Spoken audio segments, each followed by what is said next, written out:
folks, good day to you, one and all, and great to be back with you. Our favorite spot on a Wednesday night. It's not Sport GT Masters, it's Porsche 992 Cup Support event, and then followed with the MSA GTE National Series. So we are going to be coming to you live from the Second Gear studio down here in Cape Town. Racers throughout South Africa taking part in this one. As always, the voice of Yo Stasi, FC Nivote. Good evening to you. Lovely to be back here, Gaza, and really looking forward to this one. And the voice of West Rams Motorsport, who's going to be coming to you live from Killarney International on Saturday as well, and then also going out live on national television as well. The voice of West Rams Motorsport, Frankie Hiernis. Hello Gary, hello FC, and hello everybody at home. Well, we were here on Monday and we had a crackerjack touring car event. We come back 2 days later for the Porsche 992 Cup, the Porsche GT3. And FC, we come to you from the circuit, the Spa-Francorchamps, there in Belleville in the city or the town of Stavelot. And the track is just over 6 k's long. It's nearly 7 k's long, this track, and it is a legendary Formula One Grand Prix circuit. Legendary track, but I did not know that there is a Spa-Francorchamps in Belleville.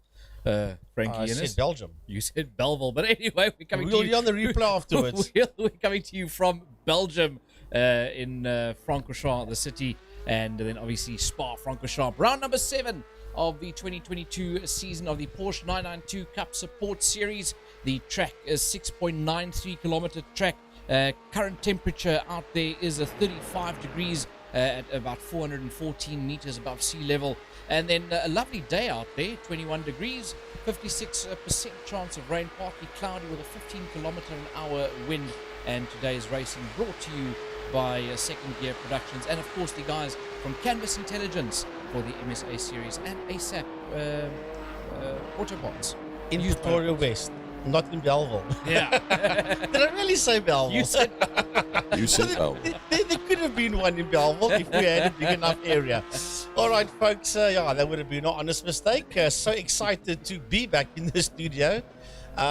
So we see Cyril Ginsburg out at the track. So all jokes aside, and let's get back to the seriousness of this. Cyril Ginsburg is the first man out, and it's lovely to see Uncle Cyril back out there on the track once again. He doesn't normally do all the races. The elderly statesman is Cyril Ginsburg, and then the Sujin Racing Porsche there, number 64 of Carl McCarthy. And then the team heaped together Porsche 38 of Stephen Koenig. It's out on the circuit. And this young gun to watch out for, representing Warwick Wealth and Race Driver SA, namely Tristan de Nobrega.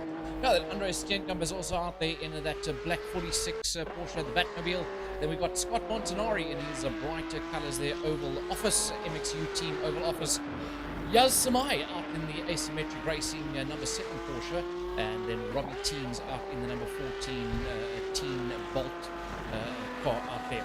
Jack Mustaine, Gazoo Racing, he had a good race out there on Monday night in the touring cars, but Willem Pienaar also looked really fast out on Monday night. He's out here in the Castro GTX Porsche, as well as Jason Coetzee for Durant Motorsport. Yeah, Jason Coetzee out there with the Porsche for Durant Motorsport. Then Peter van Zyl in the 12 Porsche. Then this young gun, Troy Dolenchek. Watch out there for him. Watch out for the Nobrega, and watch out for Scott Montanari. And they will be at the sharp end of the field. Here is Dylan Weiss in that 43 Porsche, busy working his way around.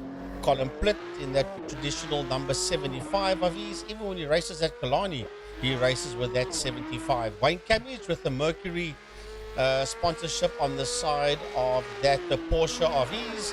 And then that multicolored Porsche number 5 of Stephen Duplessis. Yeah, Stephen Duplessis out there. Herman Lazarus, as always, out in a baby blue cheaper class at Sierra Zere on his Porsche. Michael Stephen out in that grey number 23 Porsche. And he is part of the guys taking on the Porsche 992 support race here at Spa-Francorchamps. We got a full field out there today. Really looking forward to see what kind of times the guys put up here with the Porsches. We should start seeing some times appear pretty soon. as the guys are working their way around Spa-Francorchamps. Keep in mind, Frankie, as we said to the folks on Monday night, the computer gets you out on track. You've got a warm-up lap, and then you've got 2 flyers thereafter. It kicks you off. So with just 10 minutes and around about 2 minutes odd per lap, around about 10-12 seconds from now, you're probably going to find the first lap time is going to be coming up. In fact, Quinton Mercedes, very possibly, if he's on his second lap on the circuit, will be the first man to put up a time. No, that was his warm-up lap. Beautiful color scheme that Mercedes got on there. The Best Water Technologies, BWT, pink and blue, Porsche out there for Clinton Mercedes. Right, and then De Nobrega back out on track again. I'm waiting for Scott Montanari to see when he comes out on the circuit, and talking about him, he's in the MXU Team Oval Office sponsored Porsche number 71 is Scott Montanari. This is the man that, to my knowledge, Gary, is leading the Porsche Cup Championship. Correct, and I believe by quite a margin. Having a chat with Stephen Koenig earlier on today, he was saying that should that man, Scott Montanari, should he end 8th and better, he's basically wrapped up the championship. But keep in mind, there is still one round to go. The first of the lap times start coming through. Yeah, and it's Willem Pienaar, and he gets dumped down into second and even down to 4th by Dolacek and Montanari. They are the quickest 2 out there. Stephen Duplessis is 3rd fastest, followed then by Jaco Steyn, as De Nobrega now moves up there, FC ahead of Jaco Steyn. Yeah, Tristan De Nobrega gets into that 4th position ahead of Jaco Steyn. Robbie Teens right in there behind him, as is Willem Pienaar and Dylan Weiss. Robbie Teens is starting his next lap. Carl McCarthy goes 7th with a 2-minute 23.064. Oh, this is going to be pretty quick out there. Here comes Dylan Weiss. He's sitting out there in that 9th position so far. And Dylan drops down to 10th because Michael Steven is the last man in that, or the second last man out there in the top 10 with a 223.553 so far for Michael. And he's been out of it for quite some time. And lovely to see multiple South African national karting champion, a man that took part in world karting championships as well, and raced for Audi for the famous Terry Moss, for the Terry Moss racing outfit, did Michael Steven. Well, looking at the times currently posted on there, Troy Dolensching and Scott Montanari, the only guys going sub 2-minute 21s at this stage of the fight. They being almost a full second faster than Stephen Duplessis, who currently holds that 3rd position. Yaz Samai is still got to put up a time. Peter van Zyl still has to put up a time. A lot of the guys on their first flying laps now, as we look at Atti Nachel, that's finally made his way out onto the circuit as well. Yeah, this will be a quick time the moment he starts his flying lap. Atti Nachel making his way around Spa-Francorchamps, and that is Atti Nachel heading into turn number 1, which is the famous La Source. Going through La Source now, then he'll start running up Eau Rouge and Radial, and then from there onto the Kemmel Straight. And this is the quickest part of Spa-Francorchamps. Is this section is going through now Eau Rouge, Radial, and then the Kemmel Straight. And when his time does come through, which will be at the end of this lap, I can guarantee it will be somewhere, probably in that top 5 somewhere. Yeah, we're definitely looking forward to see what kind of times Atti Nachel can put up. Jason Kutsia goes into that 5th position with a 2-minute 21.683. Herman Lazarus goes 12th fastest so far with a 2-minute 23.448. But at this stage of the fight, Stephen Duplessis has improved, but only marginally, still 2-minute 21, basically 2-minute 21 dead, as we have a look here at Peter van Zyl's lap. Yeah, Van Zyl currently sitting out there in that 5th position, the 221.676 for Van Zyl. 8 minutes done in the qualifying session. There is only 2 minutes left to go of the 10 minutes, and then we will be all systems go for 35 minutes worth of action. Jeff Hancock's in the 184, still has to put up a time. He's in the team Try Hard Racing Red, that Porsche there of Jeff Hancock's. Is this a new name to iRacing, or to the league here, shall I rather say? It's not a name that I've heard before. Well, Gary and myself have done some commentating on Jeff Hancock's. He hasn't raced a heck of a lot, but he has been on the iRacing platforms on numerous occasions in the past. Good. But yeah, looking at the guys in the lead there, Troy Dolenschink still unopposed there for that pole position. Scott Montanari, he's in pit lane. Stephen Duplessis has improved his time. That's the second time he posted, so that would be his final time then. So there's no chance for improving for him. Clinton Mercedes currently out there on circuit, currently sitting in a 12th position with a 2-minute 23.166. It's going to be a mountain for some of these drivers to try and improve their time to take the fight, Troy and Scott Montanari. Well, we still have a couple of drivers that don't have times yet. Janeman Prius, Yas Samai, and Cyril Ginsberg. Well, I said Atinachel would be somewhere in the top 5. He is in that 5th position. Ati the 221.612. Atinachel, let's have a look and see if Clinton Besaidnout can better that 13th position. Time is running out. There's only 30 seconds left for Clint. He's got a 223.166, and he sits there so far in that 13th position, just ahead there of Willem Pino. I don't think he's going to be able to get a time. Wow, look at that. Troy Dolenschink tops it out with an even quicker lap time. Yeah, 2 minutes, 20 seconds, 0.297. Managed to shave off a 10th of a second off of that lap time as Troy Dolenschink reaches the end of the straight towards La Source. As the checkered flag comes out, that is it. That is the end for qualifying. And let's have a look at your grid for tonight's race here of the Porsche 992 Cup Support event as part of the MSA series.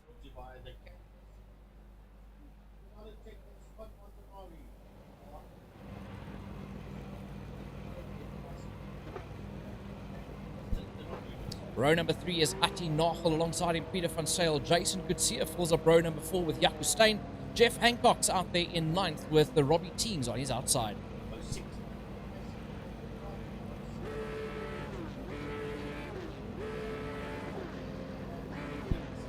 Row number 9 sees Wayne Camage line up alongside Herman Lazarus in 18th.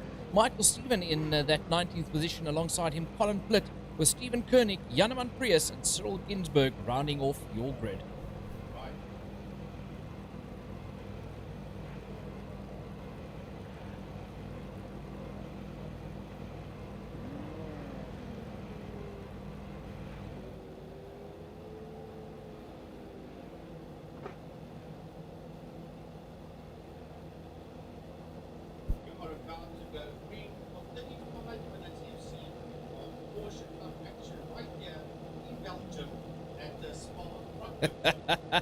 So not at the Spa in Belleville. Right, everybody lining up, waiting for Michael Stephen, I think, and Jaco Steyn, the last guys that still need to line up on the grid. As soon as they are all in there, the lights will come up, and we will be underway at Spa-Francorchamps for round number 7 of the Porsche 992 support event. There we go, lights are up.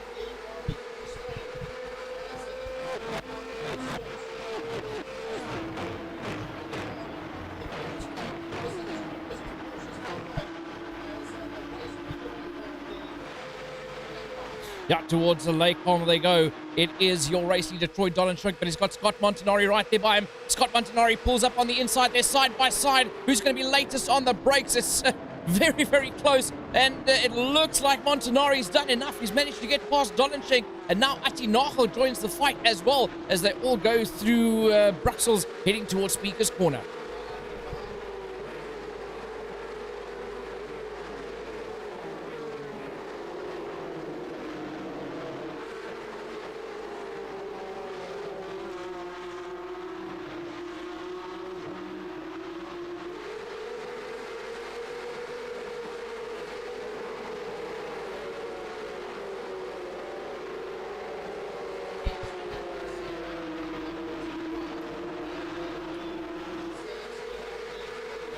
Montanari's made a massive mistake. He went from the lead of this race, dropped all the way down to third position, and quite a bit behind the likes there of Attinachel, as Troy Dolenschenk retakes the lead of this race, with Attinachel second, Montanari third. Jeff Hancock has worked his way up into fourth, with Stephen Duplessis in fifth.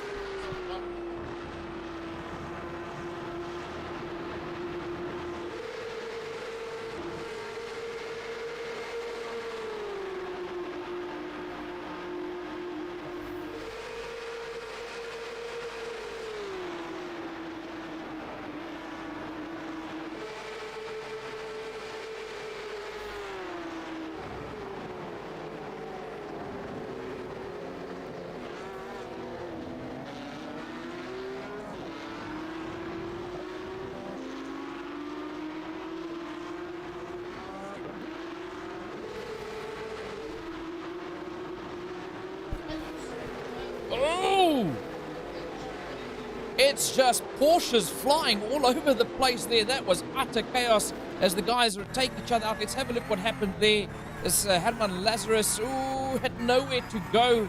And just got clipped there as all the drivers tried to avoid it. But unfortunately, massive impact as somebody goes flying into the catch fence.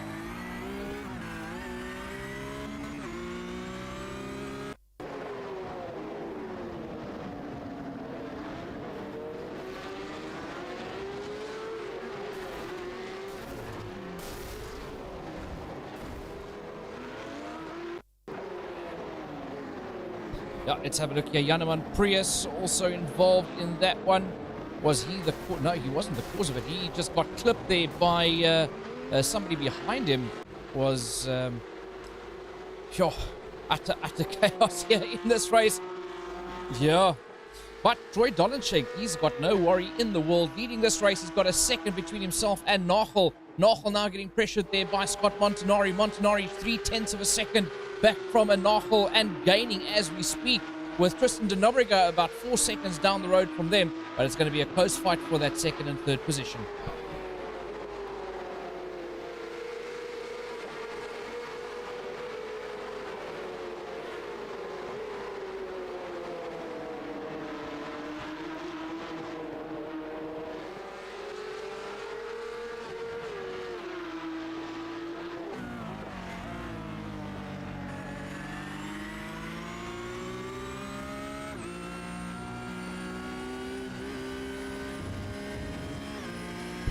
Yeah, Jason could see her all over the back end of that BWT Porsche of Besaidno, trying to get his nose up on that inside, now going to sit for the on the outside as they go down that straight into that left-hander, that bend that they go through there. Now, running it a bit wide there is Coetzee, right there next to Besaidno. They're side by side. It's as close as it's going to get up on the inside of Besaidno, and contact between him and Kyle McCarthy. McCarthy will not be too happy with that.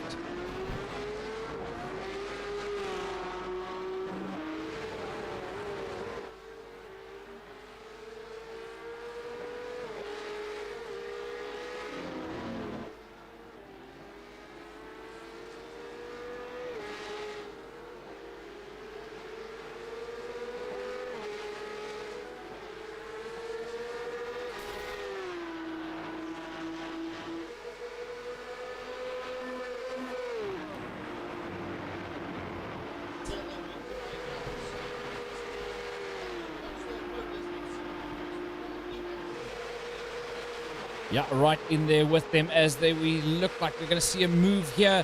Is it Willem Pienaar? Willem Pienaar is right there next to McCarthy. Getting pushed a bit wide. Here's Pienaar trying to go sit on the outside there of McCarthy, but McCarthy holds on to that position.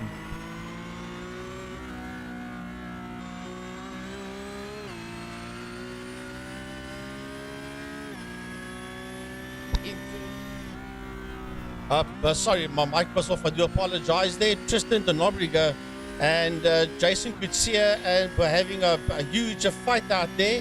And Montanari still sitting out there in that third position. Now Scott goes up to second.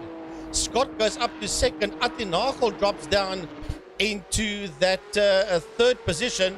So there was a change of position there as Montanari made the move there. And Scott Montanari takes that position away there from Atti Nagel. Yeah, Nagel just ran a bit wide out of the corner. That opened the door there for Montanari to come back at that second position. But Troy Dolenschenk, he's breezing into the distance in the front there. 2.2 seconds between himself and Montanari. Nagel in third, with Tristan de Nobrega 4.2 seconds down the road in that fourth position, with Jason Coetzee another 4.4 adrift. Yeah, Jason Coetzee sitting out there in that fifth position. Michael Steven is still out there in P6, and look at them racked and stacked there behind Michael Steven. It's a Clinton Besaidnot, Carl McCarthy, Willem Pienaar and Stephen Duplessis.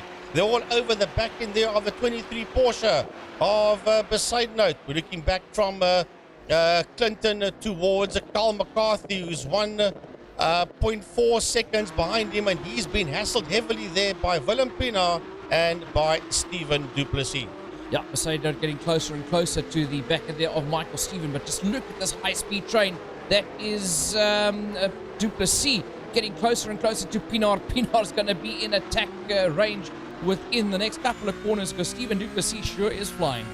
Yeah, Duplessis is certainly on the mission there. There's only a tenth of a second between himself and the Castle man, Willem Pienaar, that sits there in that ninth position. Duplessis all over the back of him as they make their way down that Camel Straight towards Lacombe. As Duplessis, which way does he go? The line has been covered neatly there, as now Duplessis has to step out and try and go the long way around. And no, Pienaar still holds that, going there into Lacombe with the Duplessis right in there behind him. And just ahead of them is the number 8 in P8, the 64 of Carl McCarthy. Carl McCarthy just ahead of them, but now it's Duplessis that goes up on the inside there of Pienaar. Here's Stephen Duplessis, makes it past Willem Pienaar. Pienaar dropping down to that 10th position, with Robbie Teagues now starting to get closer and closer as well. Yeah, the Team Bolts man is right in there. He is 0.6 of a second behind Willem Pienaar. He's a Robbie Teagues, and not too far behind them. 0.9 of a second is a 75 Porsche and P12, and that is Colin Plitt. That's now closing up on them as well. So it is a massive fight here for Carl McCarthy's sixth position. He's got Duplessis, Pienaar, Teagues and Plitt right in there for company.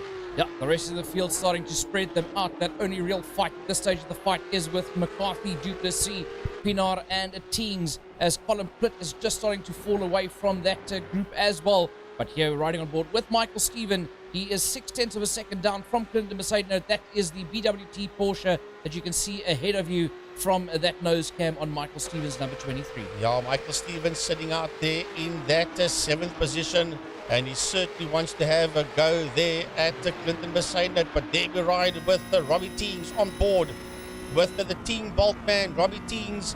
And Robbie is right there. Look at that. Colin Plitt is closed up to 0.8 of a second on Robbie Teagues as well, as Robbie is all over the back of Willem Pienaar, who is all over the back of Stephen Duplessis, who is all over the back there of Carl McCarthy. It is a lovely train that's heading down into turn number 1, La Source. Through La Source goes Robbie Teagues there in the number 14. Now they're going to head up towards Eau Rouge, Ranlion and the Camel Straight. Here they go through Eau Rouge now. That lovely climb. It's a left-hand and then it sweeps to the right to that blind rise. And then eventually, somehow, you've got to know you've got to start turning now and just ease it out, going towards a Camel and onto the Camel Straight they go. That's still Robbie Teagues, that man out there in P11. There's 0.2 of a second between himself and Willem Pienaar. Is he going to have a go somewhere? Then he moves up onto the inside of Pienaar. And Stephen Duplessis has got the line. Duplessis has got the line from McCarthy, and there's contact between Duplessis and McCarthy, and accidentally they take out Robbie Teagues as well. Actually, there was no contact. That was McCarthy just losing it all by himself. You could see the tail end of that Porsche just started wagging out. There we go. Yep, there he goes. Just a little bit too over-eager. And then there was slight contact, and then he made contact with Robbie Teagues. Yep. And Robbie had nowhere to go. Wrong place, wrong time there for Robbie Teagues. But not wrong time, wrong place for Troy Dolenschenk, the man in the lead of this race. He's now already pulled a 3.4 second gap ahead of Scott Montanari, who is just staying ahead there of Nagel. He's about 0.9 of a second down there. Then it's Tristan de Nobrega in that 4th position with Jason Coetzee, the man coming around the corner now. Well, one of the biggest movers, FC, was Clinton Besaidnout, who qualified all the way down in 13th position. And with some good driving and some luck and some carnage out there, he finds himself in that 6th position. But he's still been hassled heavily there by the 23 Porsche in P7 of Michael Steven. Yeah, Michael Steven being, I think, the biggest climber so far. He has worked his way up all the way from 19th position on the grid up to 7th, and that's a climb of 12 positions as he is hassling the likes there of Clinton Besaidnout. But Steven du Plessis, the man in 8th position, made a beautiful pass there. Willem Pinaar right behind him, followed there by the likes of Colin Plitt. Oh, that's another man that moved up heavily there. Up 10 positions there for Colin Plitt, and Peter van Zyl dropping down 11 positions, and Jeff Hancock's dropping down 10 positions. So they were the two biggest losers out there. Jeff Hancock must have been involved with an incident somewhere, because at one stage he was in 3rd position in the race, 3rd or 4th. Let's have a look here. I just ran wide onto the not so sticky stuff coming through that corner. Let's have a look if something went wrong for him down the main straight towards Eau Rouge. Now, it must have been probably just track limits there in that section. Yeah. But yeah, somewhere something went horribly wrong for Jeff Hancock. Right, so here comes Colin Plitt. Colin Plitt's having a look as well here at Robbie Teens. They are side by side. Well, that's just behind Colin Plitt is Robbie Teens, and he is fighting there with Van Zyl. Sorry, with Steyn. With Jacky Steyn is having his own little fight there. But here comes Colin Plitt through, sitting in that 10th position, and he is just a second. Oh, there is an issue. That's the issue that you spoke about, FC, that Hancock's was involved in. Oh, yeah, that Porsche looks like a dog at the moment here after that impact. Let's say, oh, that was not what one would want. No, Losing the tail end and then regaining the circuit there, and just got in the way there of some of the other drivers, and that's caused a lot of problems there. Oh, there was contact between him and McCarthy. That's what sent him into the spin. Oh, and more contact.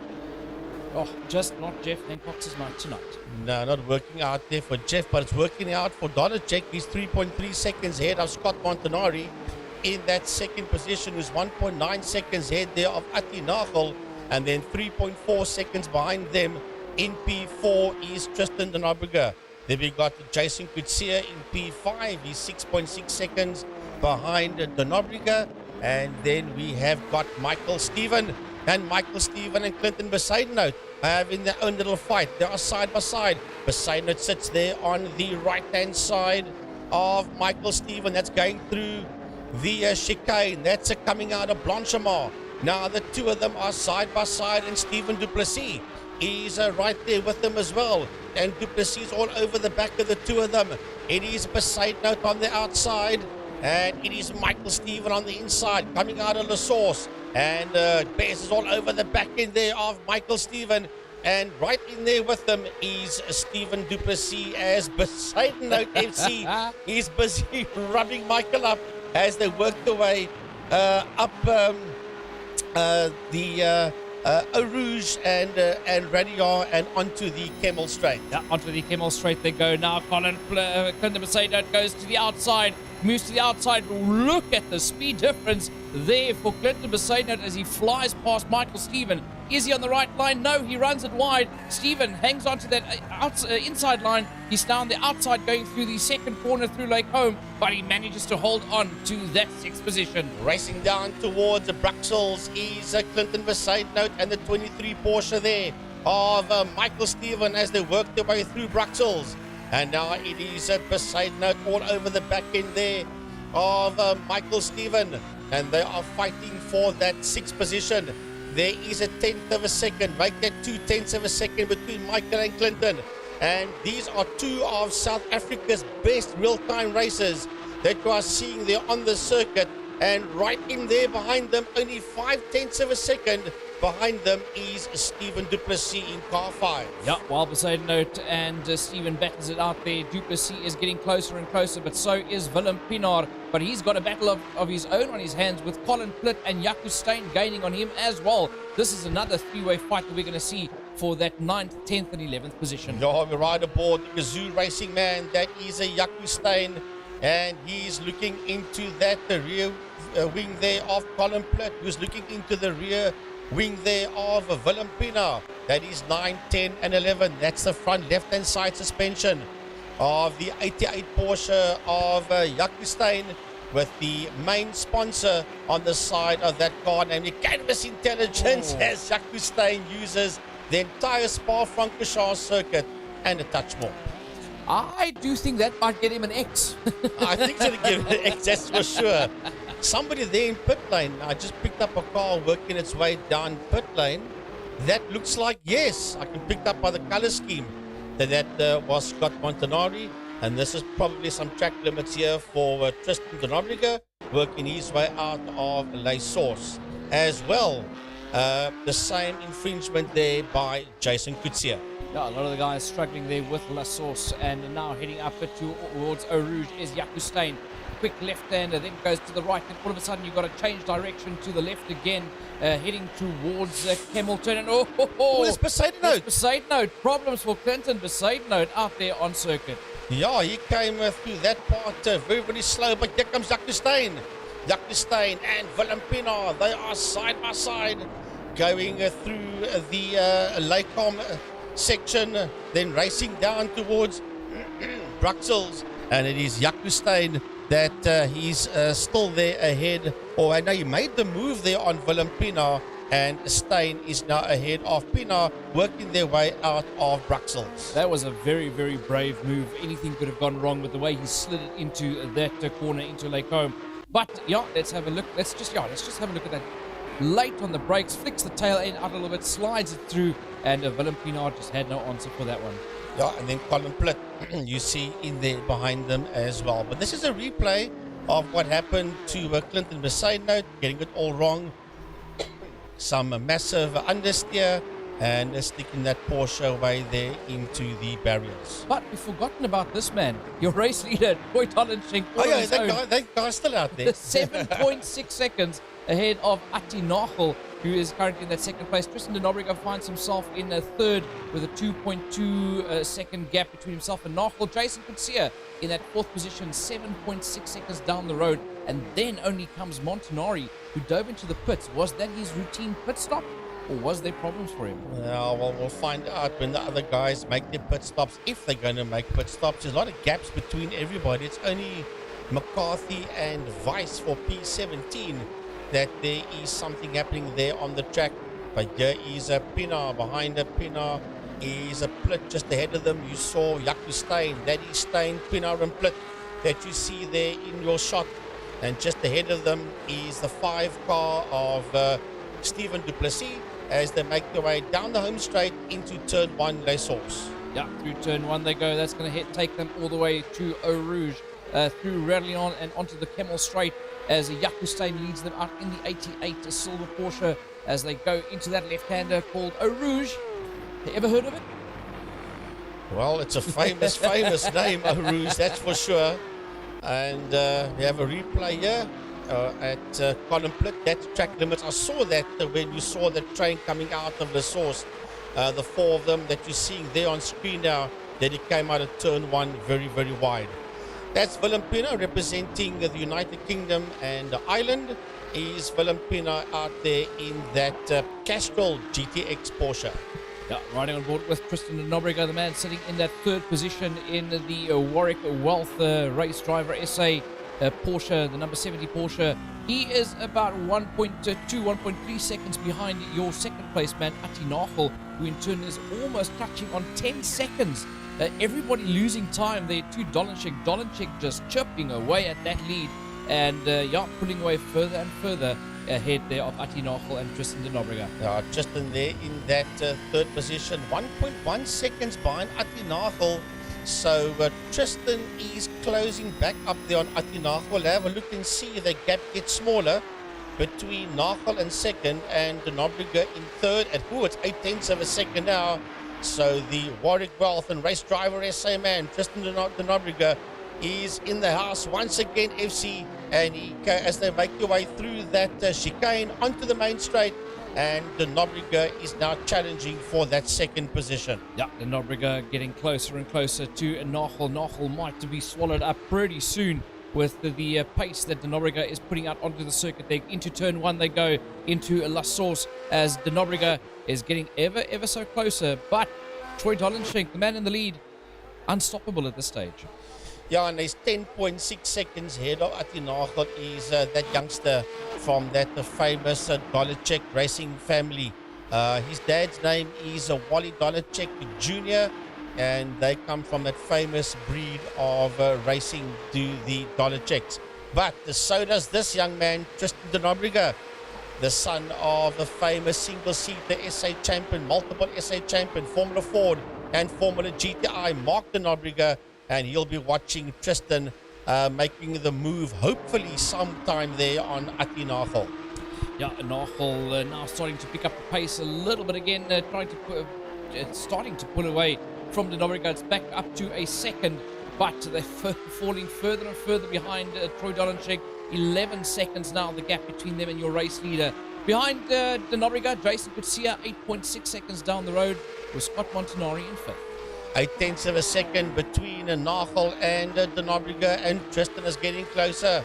He is getting very close now. He's got missile lock there on Atinagel, does Tristan De Nobrega, and now Nagel will go into defense mode and try and fight for that second position, because he knows that the young De Nobrega is right on his case.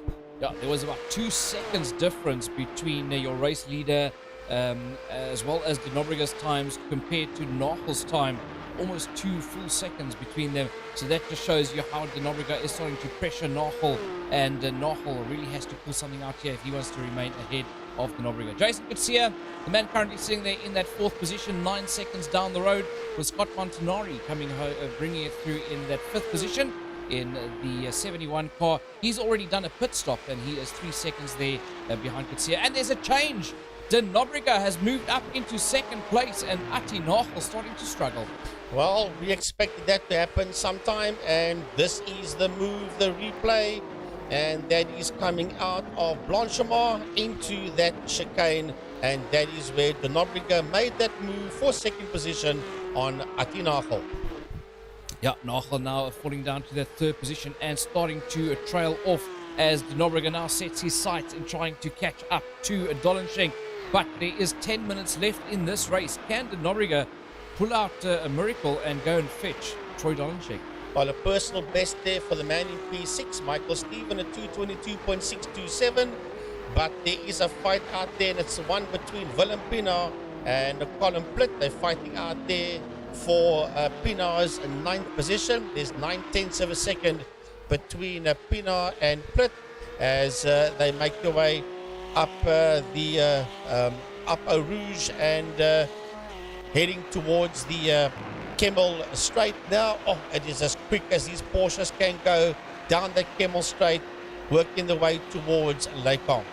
Yeah, as they make their way down the straight, heading towards that right-hander Lecombe, who is Colin Plitt desperately trying to catch up to the back end there of Willem Pienaar, gaining ever so slightly, hard onto the brakes, into the right-hander, now back, switching it back to the left, and then taking another right, and they're going to make their way down towards Bruxelles and then head to Speaker's Corner.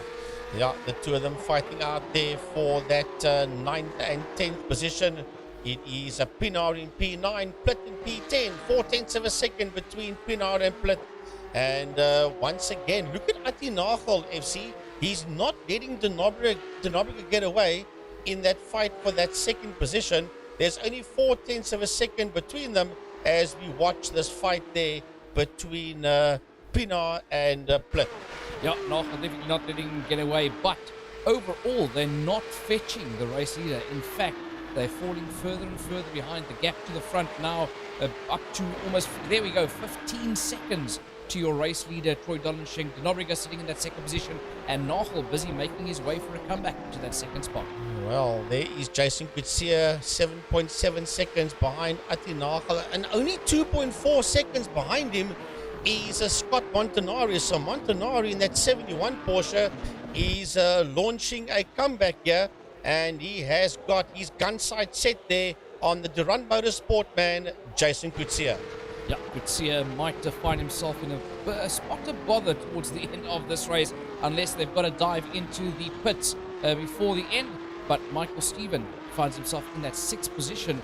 He is 12 seconds down the road from Montanari. Then Stephen Duplessis in a 7th. He's 2.2 seconds down the road from Steven. And then Jaco Steyn another 2 seconds down the road in 8th.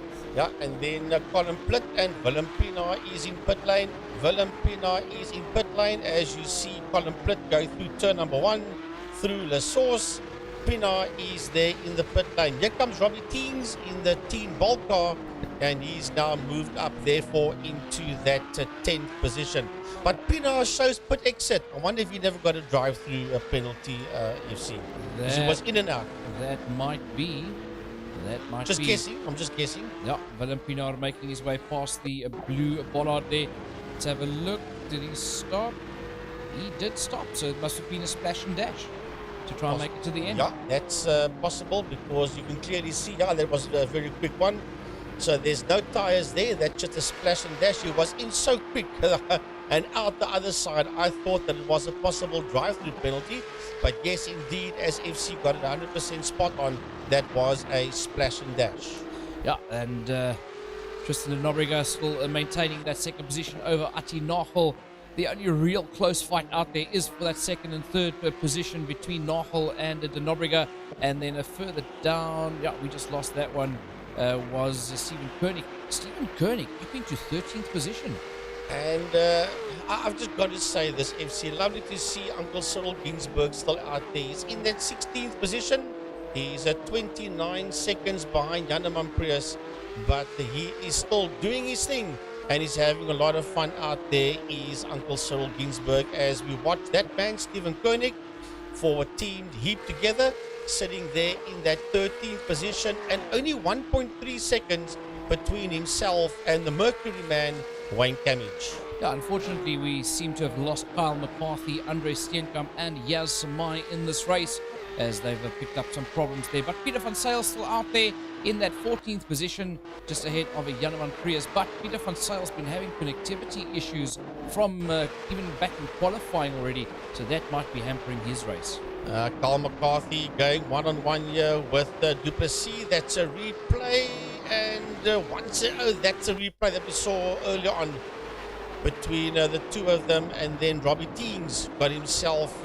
That's when McCarthy lost the tail end. There was slight contact, and as McCarthy reversed, he made contact there with Robbie Teens. So that is a second replay of that situation. But Peter van Zyl out there in that 14th position, 4.5 seconds behind Stephen Koenig. Yeah, basically 5.5 minutes left in this race. Still a lot that can happen. But what's definitely not going to happen is anybody catching your race leader, Troy Dollenschenk. He's pulled a massive gap on the rest of the pack there. 18 seconds. Then it's de Nobrega in 2nd, Ati Nagel in 3rd. Jason Coetzee has got some big problems on his hands because Scott Montanari is on the fly. Yeah, the MXU team, Oval Office man, Porsche 71 sitting in P5. Scott Montanari is all over the back of 4th place man, Jason Coetzee, representing Durant Motorsport. And that 4th position is under some serious attack, and so is de Nobrega's 2nd position. From Ati Nagel, there's 0.4 of a second between de Nobrega and Nagel. I suppose one would fancy Tristan to finish in that 2nd position, but for heaven's sake, do not write Ati Nagel off, that's for sure. Yeah, Ati Nagel likes springing very late charges and some surprises towards the end of the race. So let's see if Nagel can just up the pace slightly to go and fetch de Nobrega. But Coetzee, he's got his hands full with a very, very quick Scott Montanari in that 5th position. Then 16 seconds down the road from them is Michael Steven. But what a beautiful shot this is of de Nobrega and Nagel heading towards that right-hander. Is that... yeah, that's the final corner. That's the chicane. Now heading down the main straight. There's another fight going on out there for P7 between Stephen Duplessis and Jacky Steyn, as we watch this one with Scott Montanari all over the back end there of Jason Coetzee. 0.4 of a second between the two of them as they go into turn 1 into La Source. And that's where you've got to be very, very careful for track limits. Montanari in P5, Coetzee in P4. as they make their way up Eau Rouge, and into the pits comes the 23 Porsche, putting out of 8th position, Michael Steven. Yeah, Michael Steven diving into the pits, and a lot of the guys leaving their pit stops for very, very late. I wonder if we're going to find some people that are going to try and not pit and actually finish this race on the fuel and tires that they started on. Well, this is the Stephen Duplessis, Jacky Ickx fight that I was talking about earlier on. Duplessis in P6, Steyn in P7, as they make their way around, and Jacky Ickx now only 0.4 of a second behind him, but Scott Montanari is all over the back still of Jason Coetzee. He has not made that move on Coetzee. He's up on the inside. Coetzee dives right across his bows there, does Jason Coetzee. And I'm sure Montanari had to climb on that brake pedal there to avoid contact between himself and Jason Coetzee. Tight racing out here for these guys as they make their ways around Spa-Francorchamps. Beautiful race circuit, always delivers awesome racing. Is Spa-Francorchamps here, and Scott Montanari is looking to try and make up another position, hoping that some of the other drivers still have to pit as well, that his pit stop wasn't for nothing. So Scott Montanari, MXU team, Office Oval, Montanari right on the case of to run motorsports. Jason Coetzee, 0.3 of a second behind them, and Dollarcheck's in the pits. Troy Dollarcheck, race leader, is in pit lane with 33 minutes done. Yeah, into the pits he goes, but he's got a 21-second buffer between himself and the second place man, Tristan de Nobrega. Will he be able to make it out ahead of de Nobrega? Will de Nobrega still have to pit as well? Yep, there he goes. Into pits goes Tristan de Nobrega. So that means Atti Nagel, will he come into the pits? No, he doesn't. Atti Nagel does not pit. Atti moves up into second, and that will bring Montanari through as well. So Dollarcheck, is he going to make it out before Nagel and Montanari get to him? Jason Coetzee is in pit lane as well. So let's have a look and see. And here comes Duplessis. Stephen Duplessis also working his way into the pit area. FC, let's see what Robbie Teens does. Well, Frankie, yeah, let's wait and see what Robbie Teens does. But mathematically, Troy Dollarcheck has made it out. Atti Nagel, he is out in second position as Teens goes into the pits as well. I don't know if they're going to have to do another lap or not. If they do, Dollarcheck's fine. Does Nagel have enough fuel to do another lap? Or will they finish the race after the time has run out? Well, here comes Willem Pina across the line in that, and he done a personal best of a 2:23.496. And right behind him is Colin Plitt, only 1.8 seconds between Pina and Plitt. Here comes the Mercury man, Wayne Camage, and he sits there in that 12th position. Less than 30 seconds left in this race as it starts counting down. Troy Dollarcheck running a little bit wide coming out that corner. Where on the track would he be right about now? That's going... where is that? Is that just through Stavelot? No, that is Bruxelles. But yeah, on his last lap here is your race leader. Troy Dollarcheck makes his way around the corner there. Stavelot heading towards the Blanchimont and then just the chicane, and then heading straight towards the start-finish line. Yeah, this is the second quickest part of Spa-Francorchamps. Is a Blanchimont as he will work his way towards that chicane. The time is up, so he will be greeted by that checkered flag as he works his way towards the chicane. That's the forest area that Spa-Francorchamps is in. The checkered flag is out, and victory goes to the young man from Cape Town, Troy Dollarcheck. Checkered flag out for Troy Dollarcheck in the lead of this race, 8.9 seconds ahead of second place Atti Nagel, who comes across the start-finish line now to take second, with the Scott Montanari bringing it home in third place. Then 12 seconds down the road, he'll be making his way around the final quarter. There he comes now. That is Tristan de Nobrega bringing it home in fourth position. And 8.6 seconds behind him, rounding off the top 5, will be to Run Motorsports, Jason Coetzee in that 22 car. Then 4 seconds behind him, 4.1 to be exact, rounding off the top 6 is Jacky Ickx.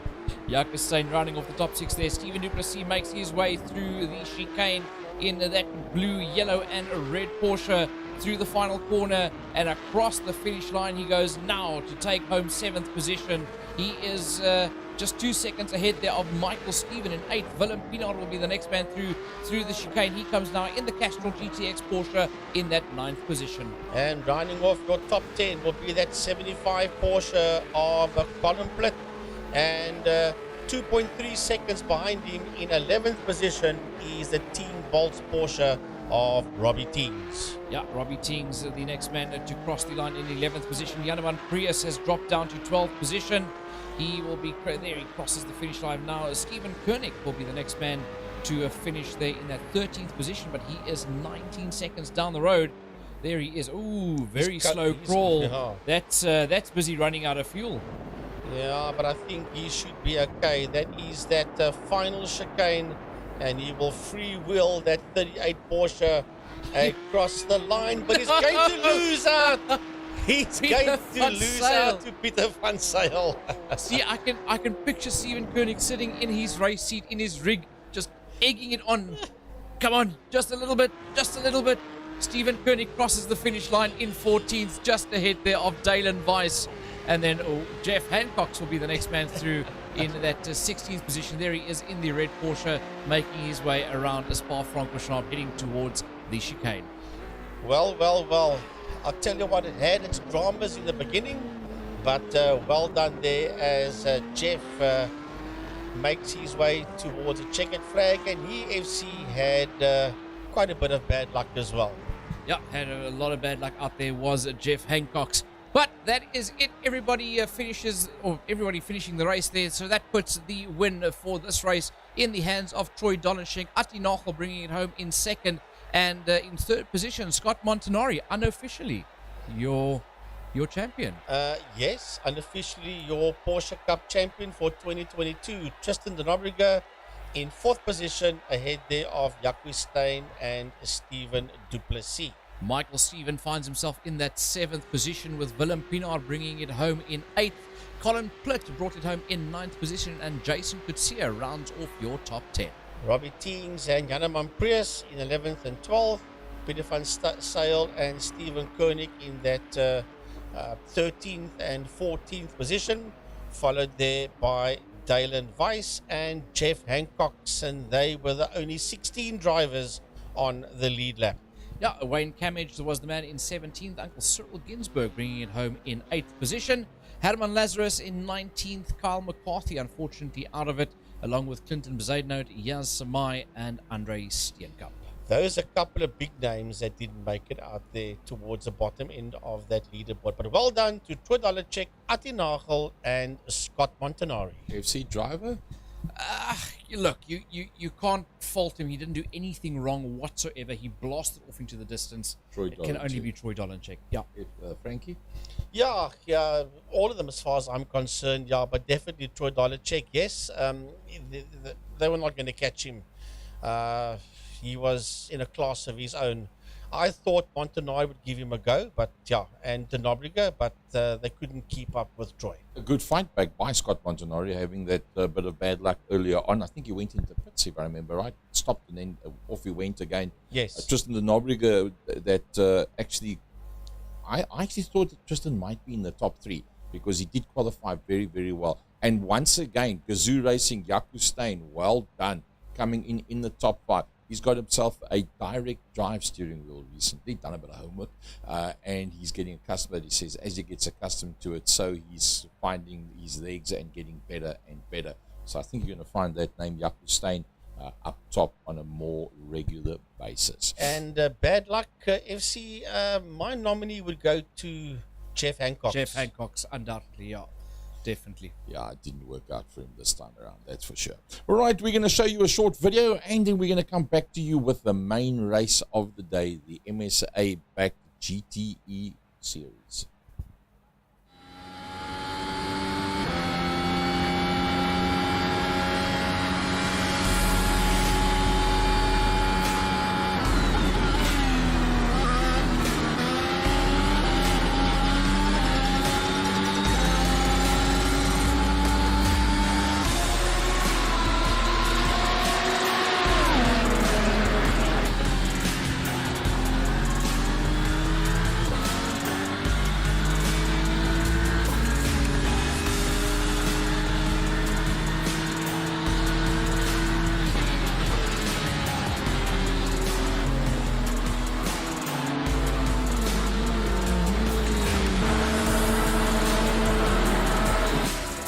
my goodness. This is full drift here from the Japanese driver. Watch this. Unreal. That car should not be still going. That is just seat of your pants stuff. Yeah, absolutely. I mean, it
just barely catches it. Now Limon is going to try and overtake on Fonseca. Fonseca gives that one up. Almost a little too wide there for Limon.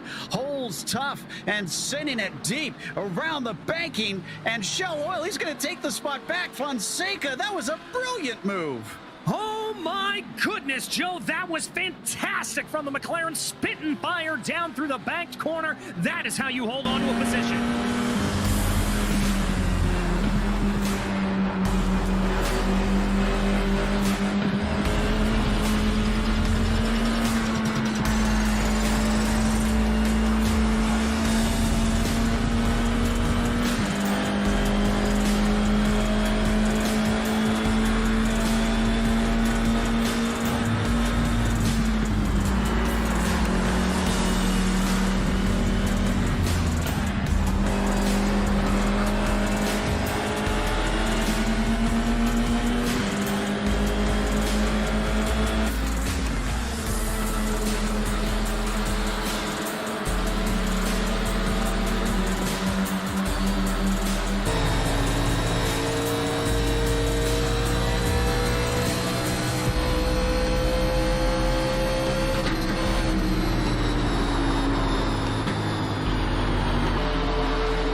Whirling all the way to the bottom, but he doesn't have the speed. He's pinched too far to the inside. Challenger on the high side. He's going to be able to get a nose ahead. We are going green to the finish. Abramitis has the inside, but can he get it off the corner? He is much faster coming through there. Is there damage on Challenger?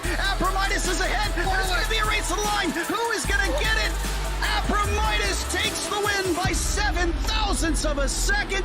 The top five were only 700ths between each other. Unbelievable finish.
And Gokhan Nguyen is up in 6th place. Our Vietnamese driver is doing another masterclass. As I've just said in the practice, this guy is amazing in the race. Yeah, but don't jinx it this time like you did last time. You said that last time and he crashed straight after. Oh no! Oh no! Oh no! No, I've just said it. Somebody changed the combination on the commentary box here. Ed, you're up. You're out, Ed. You have to go down and apologize. Yep, I will. I will for sure.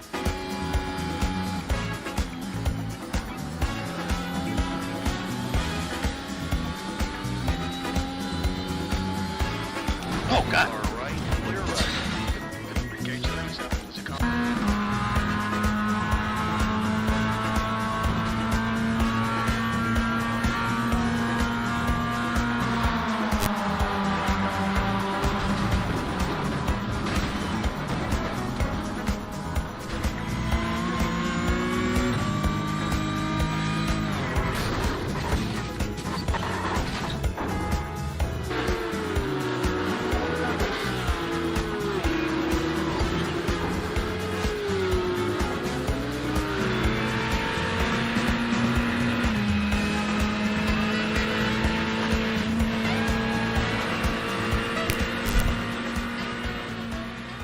Well, busy watching a lovely video there, but it's time for us to get back to the real deal, back out on circuit. We still at Spa-Francorchamps, Canvas Intelligence MSA Series 2022.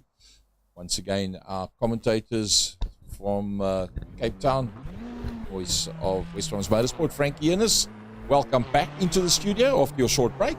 Yes, and I do apologize to the people that was listening to us earlier on. For some other reason, I had my microphone off. So I do apologize to Mike and to all you viewers at home, but trust me, it won't happen again. And yeah, FC, we're back at Spa-Francorchamps in Belgium. So not Spa in Belgium.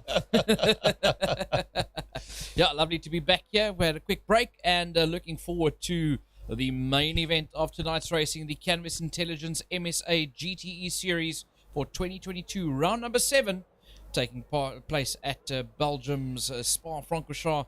6.93 kilometers, track temperature 33 degrees, starting to cool down now with your ambient temperature 18 degrees, with 8 kilometer an hour wind blowing there, and clear skies overhead in the mountains and the forests here in Spa. Well, here we go. A 10-minute qualifying session, and this is going to be the best of the best out there as we watch the cars go out onto the circuit. For those of you that don't normally watch, we've got the guys going out on a warm-up lap, and then once they've completed the warm-up lap, they go into 2 flying laps. Then the computer kicks them off, and that all within that 10 minutes. You'll see on the left-hand top corner, qualifying 2 minutes 2 into it, around about 4 minutes, and thereafter we'll start picking up some of the lap times. So Willem Botha out on circuit, another man that's going to be very keenly watched, Keegan Campos. Keegan Campos out there in the Porsche out on the circuit. Jason Kutsia, the next man out with the Ferrari, beautiful Durant Motorsport Ferrari out there. Yeah, that is the next man we see there is Rudy Murray. Rudy Murray busy working his way. That's Zach Foster that you are seeing. Oh, look at the color schemes of these cars. That is Zach Foster in that Ferrari. And then FC Saud Variawa. Yeah, Saud Variawa in the Porsche out there, busy putting up times. Johan Engelbrecht in the number 99. That is a Corvette, Chevrolet Corvette out there this evening. Yep. And Leighton Ferrari out in that beautiful Ferrari. Oh, yes, indeed. A lovely motor car there that he has got. And then Luke King is the next man out on track in that BMW. Luke King. And then we see Peter van der Spey, Captain Pete, out there in the Beamer. Next man out on circuit in the Beamer is this man for Pantera Racing, Luke Lucchesi. And next up is Raymond Duggan out in the BMW as well, the powder blue BMW, with Andrew Thomas, the next man out on circuit. Yeah, and also out there in the BMW. in the Racebook sponsored car. And then we've got Dr. Mike Verrier, 8 Gold 24/7, Sujin Properties, and Rico Barlow Racing. That is the Doc himself. And then Noah Hendricks in that Ferrari. Always a Ferrari there for Noah Hendricks.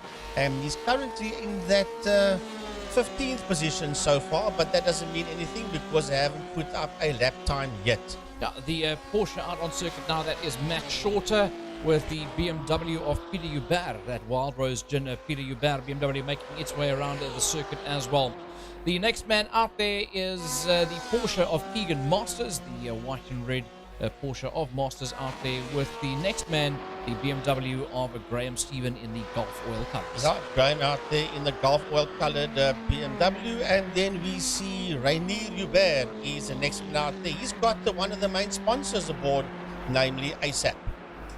Brad Liebenberg, the next man out there in the Ferrari. Julian Familiaris out in the BMW. Oh, we should be seeing some lap times coming up now. Byron Mitchell sets the first timed lap, 2 minutes 12 seconds, but he gets kicked down by Yuri Umpiswat, his teammate, saying, hey, you thought you were faster?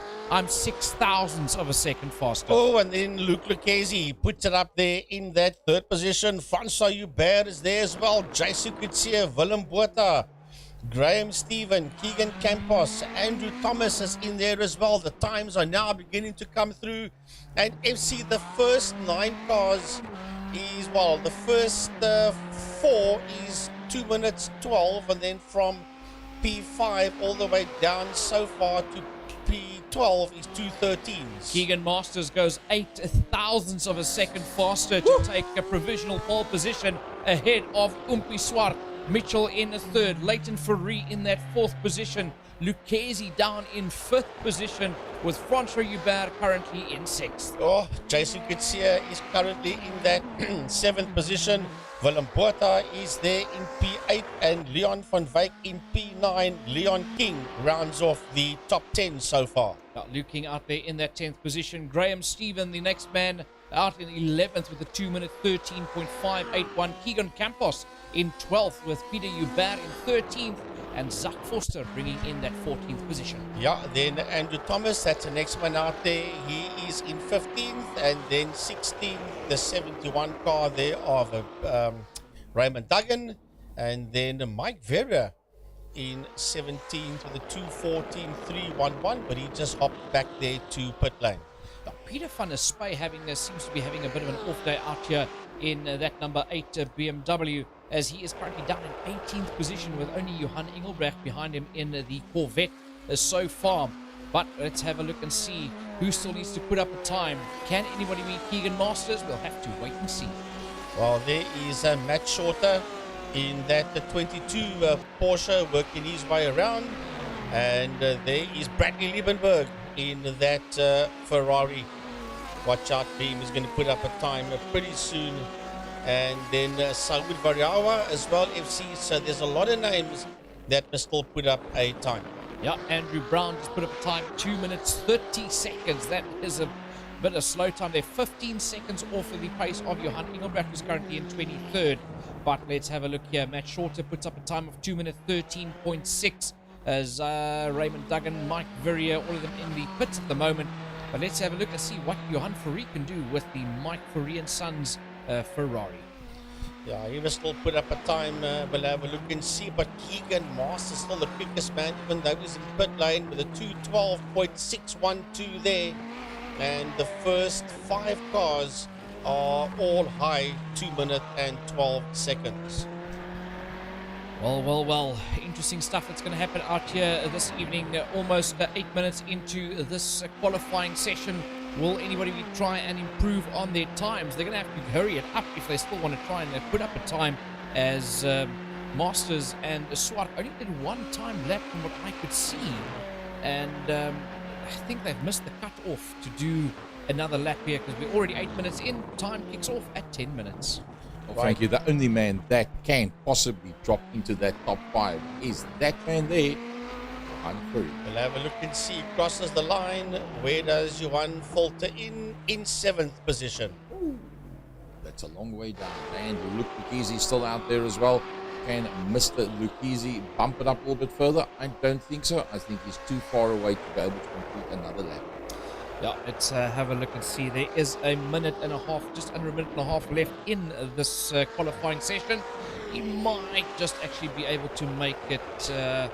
It's going to be close. He had a purple sector, but the rest of it looks like he's improved his own time, but not overall a faster. So I don't think he's going to get too close to the front runners. Frankie, you don't need to calculate on this one. 212.6, 212.6, 212.6, 212.6. Front four. The two front rows of the grid within a tenth of one another, and then it's Mr.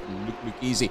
Can he bump himself up into the front echelons? If anybody can, Johan Ferry or Mr. Lucchese can do it.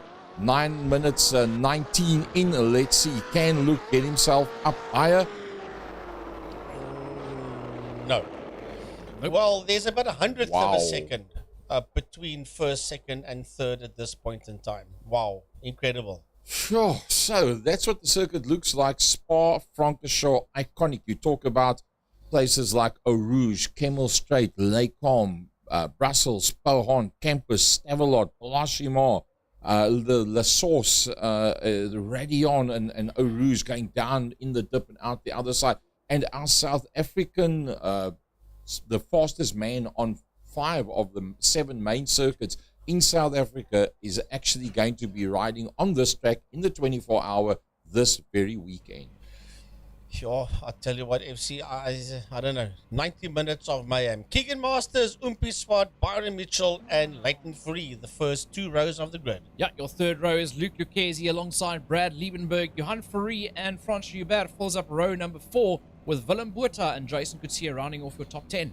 Row 6, Julian Familiaris, oh my word. Leon van Wyk, row 7, Luke King and Graham Stephen.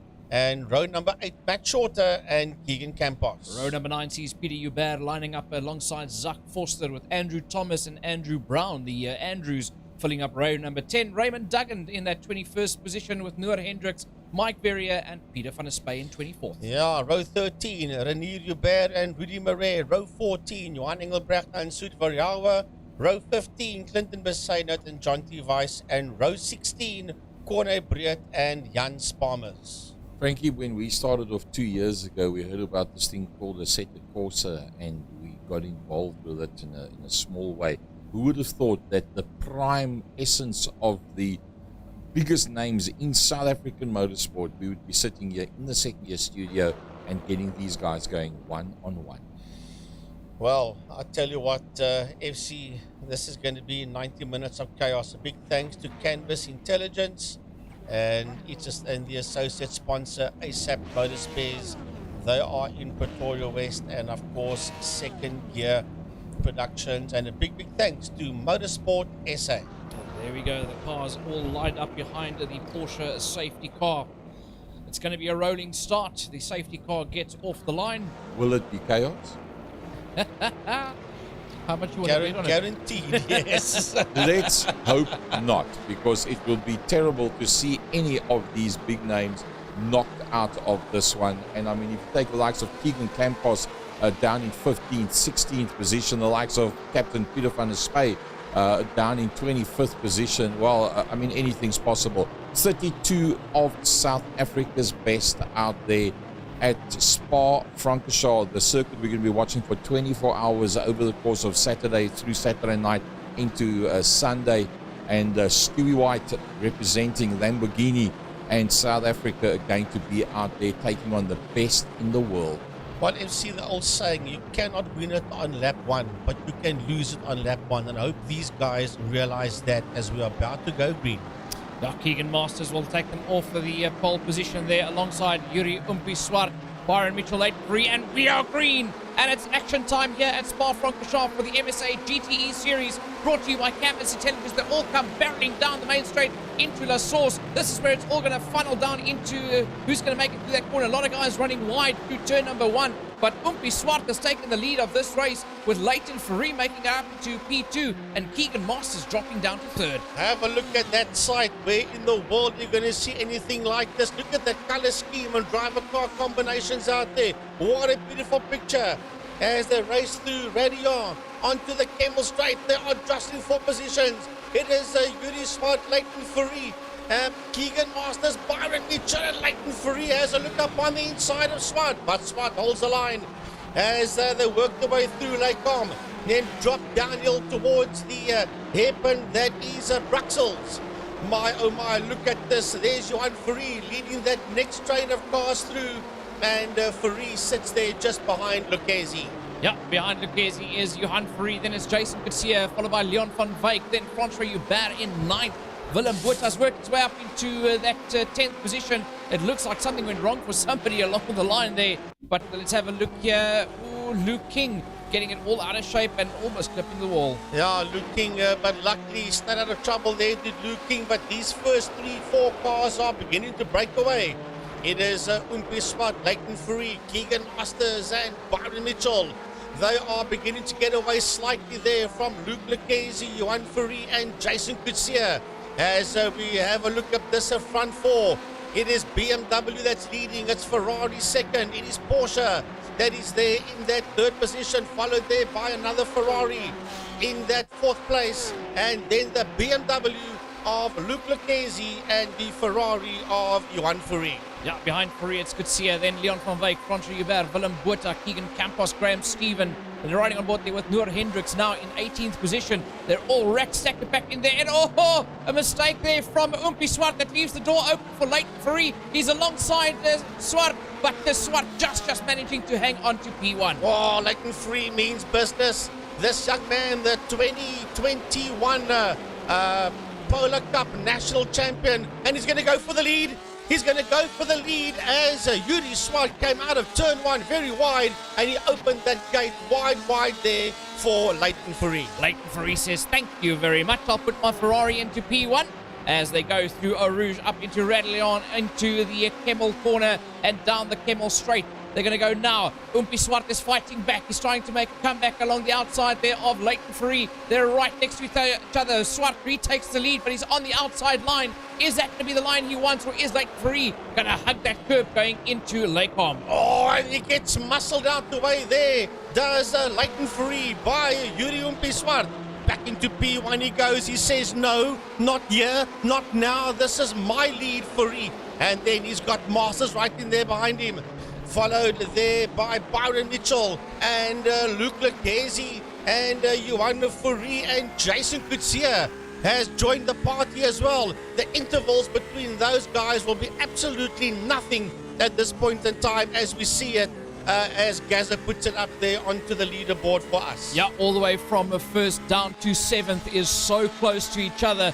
Looking back from Keegan Masters, he's looking at Byron Mitchell, who's on the attack from that 4th position. Closer and closer comes Mitchell. Mitchell knows he's got to pick up the pace because he's got Lucchese behind him. Lucchese's got Johan Fourie behind him. And Fourie's got Jason Coetzee racked and stacked in there behind him. I'll tell you what, and they are only that top 7, just 1.1 seconds ahead of Leon van Wyk. We'll have a look at that fight because he has got Francois Hubert all over him, but not now. We're going to stay with this group of 7 cars for this at this point in time. Because what a rumble it is out there. There's the Mike Fourie and Sons racing Ferrari of Johan Fourie that is riveted there to the back end of Pantera Racing's Luke Lucchese, the BMW. Then it is the Ferrari of Durant Motorsport, Jason Coetzee. 0.5 of a second between Jason and Johan ahead of him. Yeah, while that fight was ongoing, Jason Coetzee set up the fastest lap of the race so far, and Noor Hendricks managed to get past Reinier Hubert as he now chases down Luke King. But look at this train, this high-speed train. It's Fourie from Swart, from Masters, from Mitchell, from Lucchese, from Fourie, from Coetzee, and now Francois Hubert and Leon van Wyk backing it out, with van Wyk just moving up into 8th. Yeah, well, Francois Hubert needs to get a move on. He needs to clear van Wyk and join that party because he's also one of the top hotshots, and he will certainly be in there. Look at that train of cars coming out of that left-hand in the top part of your screen. But you're right aboard with the BMW of race leader, I nearly said Johan Fourie, Yuri Swart, sitting out there in P1, and hot on his heels there is Leighton Fourie. And Keegan Masters was challenged there by Mitchell, but Mitchell pulls in there behind Masters. Yeah, Byron Mitchell right there on the back end of Keegan Masters. Then it is Lucchesi. Lucchesi knows he can't be too slow because he's got the hard charging Johan Fourie and Jason Coetzee, who's all basically glued to the back bumper of that BMW. And then it is Leon van Wyk and Francois Hubert still backing it up for that 8th and 9th position, with Leon van Wyk just managing to pip Francois Hubert. And look at Matt Short. He's got Keegan Campos, Willem Botha, Julian Familiaris, Graham Stephen, and Bradley Liebenberg right on his case there. And Van Wyk has now got them all racked and stacked in there behind him. It was only Francois Hubert initially. Now he's got about 6, 7, 8 of them in there behind him, fighting for that 8th position. Familiaris made it past Willem Botha, but Willem Botha on the attack. He's going to try and come back at it. There's like literally a tenth of a second between the two of them as Francois Hubert retakes the lead there ahead of Van Wyk. And ooh, Clinton Besaidnout plants that... well, that's the old Toro Rosso colours there on that BMW of Clinton Besaidnout. Coming out the chicane now, onto the main straight, is your leading train of Yuri Swart, Leighton Fourie, Keegan Masters, Byron Mitchell, and Keegan is the quickest man out there. A 2:13.293 for Keegan Masters. And look at this crocodile heading into turn 1. Into turn 1 they go, and that whole train is being led out there by Francois Hubert and Johan and Leon van Wyk. Matt Short is there with them, Keegan Campos, as Jason Coetzee comes out of the pits. Yeah, he must have had a problem out there. I'm sure we'll pick that one up and show you what happened out there. But here they come. Here they come. Look at Leighton Fourie darting around the back end there of Yuri Swart. And then Byron Mitchell had a look on the right-hand side there of Keegan Masters, and some serious pressure here. And into the lead goes, does Masters take the lead away from Swart? No, he doesn't.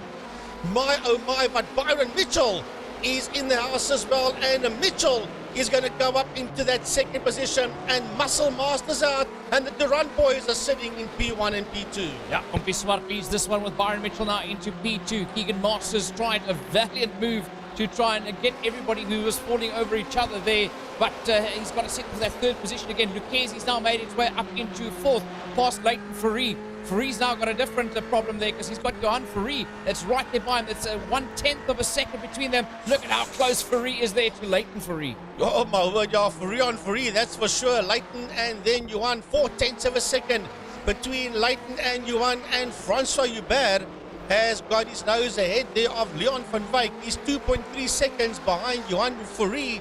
Is Hubert. He's going to have to get a move on and hook up onto the back end of Johan very soon. Just shows you how tight and close the racing is out here, Frankie. When you look at those intervals, there's hardly any white numbers out there. It's all orange and yellow and reds as they're all over, climbing all over the back of each other. Just look at Byron Mitchell. He's going to try and make a move there on Compie Swart, but he's got to climb out of it as they head into, is that Lake Home? Yeah, into Lake Home they go. No, I think that was the chicane. They just came out of Blanchimont there, and now they're on that main straight, racing down towards La Source. There is going to be no team orders here from Durant Motorsport. Garth de Villiers will just say, boys, you race, because this is everybody for himself. And here comes Masters. Masters looks up onto the back of Mitchell, and here comes Luc Lucchesi.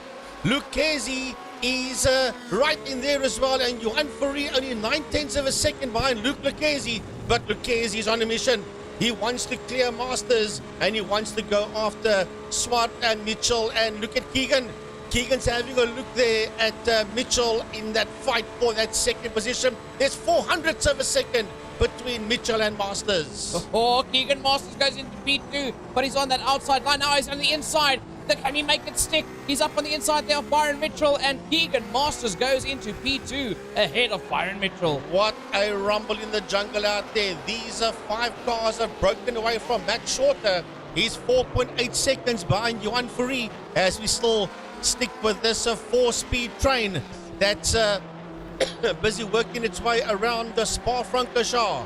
It is Yuri Swart from Keegan Masters, Byron Mitchell, Luc Lucchesi, Johan Fourie, and Matt Shorter in 6 has got Leighton Fourie all over his back bumper, and so is Familiaris. He's crawling all over the back of Ferrari as well, and so is the likes of Francois Hubert, Keegan Campos, Willem Botha, and the man in P12, Graham Stephen. Keegan Campos was seen making a dive there for the inside there of Francois Hubert, but Hubert just closed that off brilliantly. There's so tight racing here between these guys. Riding on board there with Graham Stephen. He's watching that whole fight unfold in front of him with Willem Botha in the Gazoo Racing BMW just ahead of him, and also nailed to that back bumper of Keegan Campos. Yeah, Graham Stephen sitting out there in that 12th position, and he is all over the back of Willem Botha. There's 0.3 of a second between Botha and Stephen. But back to the sharp end of the field we go. And it is still Yuri Swart in P1, Keegan Master second, Bowden Mitchell third, Luke Lucchesi followed there by Juan Furi, and there is nothing. There's 0.6 of a second between Masters and Mitchell in this fight there for the lead, and Byron is 0.4 of a second there behind Masters. Francois Hubert must have made a mistake somewhere where there was contact, because he all of a sudden got just tumbling down the log there. From being ahead of Keegan Campos, he went past Willem Botha and Graham Stephen, and is still backing out there with Stephen for that 9, 10, 11th position is Francois Hubert. Let's have a look here. No, this is the replay of what happened to the Just Race man, Francois Hubert, in the Wild Rose Gin car. He just hammered a Ferrari that was standing square in front of him, and it just turned a little bit ugly there for Francois Hubert. I think that might have been Leighton Fourie.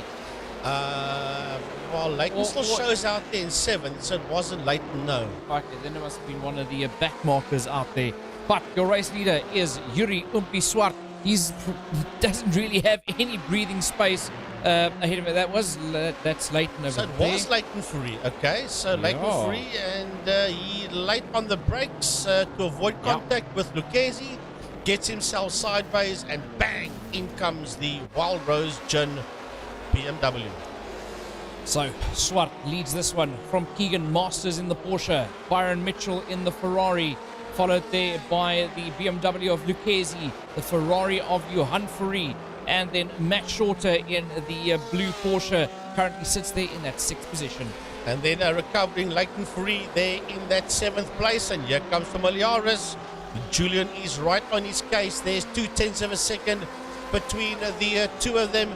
Then Keegan Campos 1.3 behind Familiaris, and Willem Botha only 0.2 of a second behind Campos. Willem Botha in the Gazoo outfit. Then Graham Stephen, have a look at them, all hooked up onto the back of Keegan Campos. Graham Stephen, Francois Hubert, and Luke King in there, and they 2.1 seconds ahead of the Ferrari of Noor Hendricks. Yeah, Noor Hendricks, the next man that'll be coming through there in that 14th position with Leon van Wyk in 15th. But let's have a look here. Is Keegan Masters going to try and make a move on Yuri Swart as they go through turn number 1, La Source, now heading up to Eau Rouge here at Spa-Francorchamps. This is going to be a brilliant shot.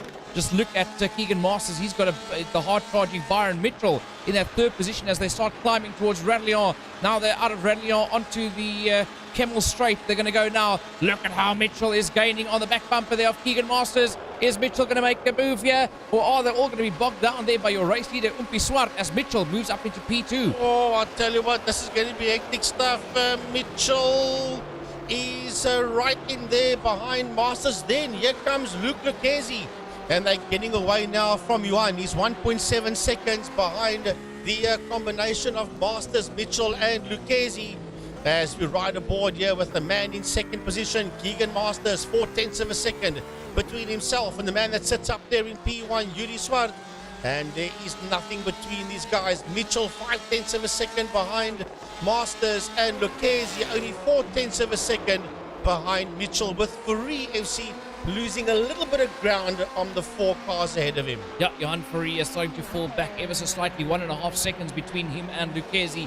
Matt Shorter is the next man out there in P6. He's about 5 seconds down the road from Fourie, and 1.7 seconds ahead of Julian Familiaris in the Durant car, with Leighton Fourie just 0.8 of a second behind Familiaris. Just get back to Johan Fourie. He might just be lifting off slightly, just taking a little bit of a breather, because this man has been racing since he was 8 years old, And why hanging there with all of them? He's got nearly 5 seconds gap there on Matt Shorter. So just back off a little, let these guys go with each other, catch a breather, and then come back at them again. But yeah, that's just guessing because he is now nearly 2 seconds behind Lucchese.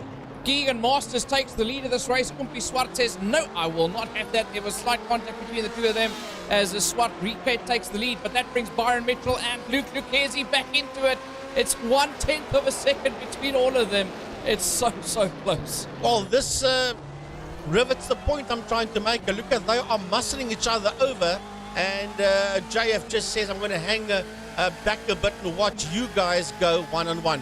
But there's lots of other fights out there on the track. Familiaris and Leighton Fourie, they're having a fight there for that 7th position. We'll have a look at that one now. Just still keep an eye on that fight out there. There's Familiaris. And Familiaris is, he cleared Fourie. And he's 1.1 seconds ahead of him. And Willem Botha sits in there behind him. And look, he's got Keegan Campos and Luke King right on his case there. Does Willem Botha.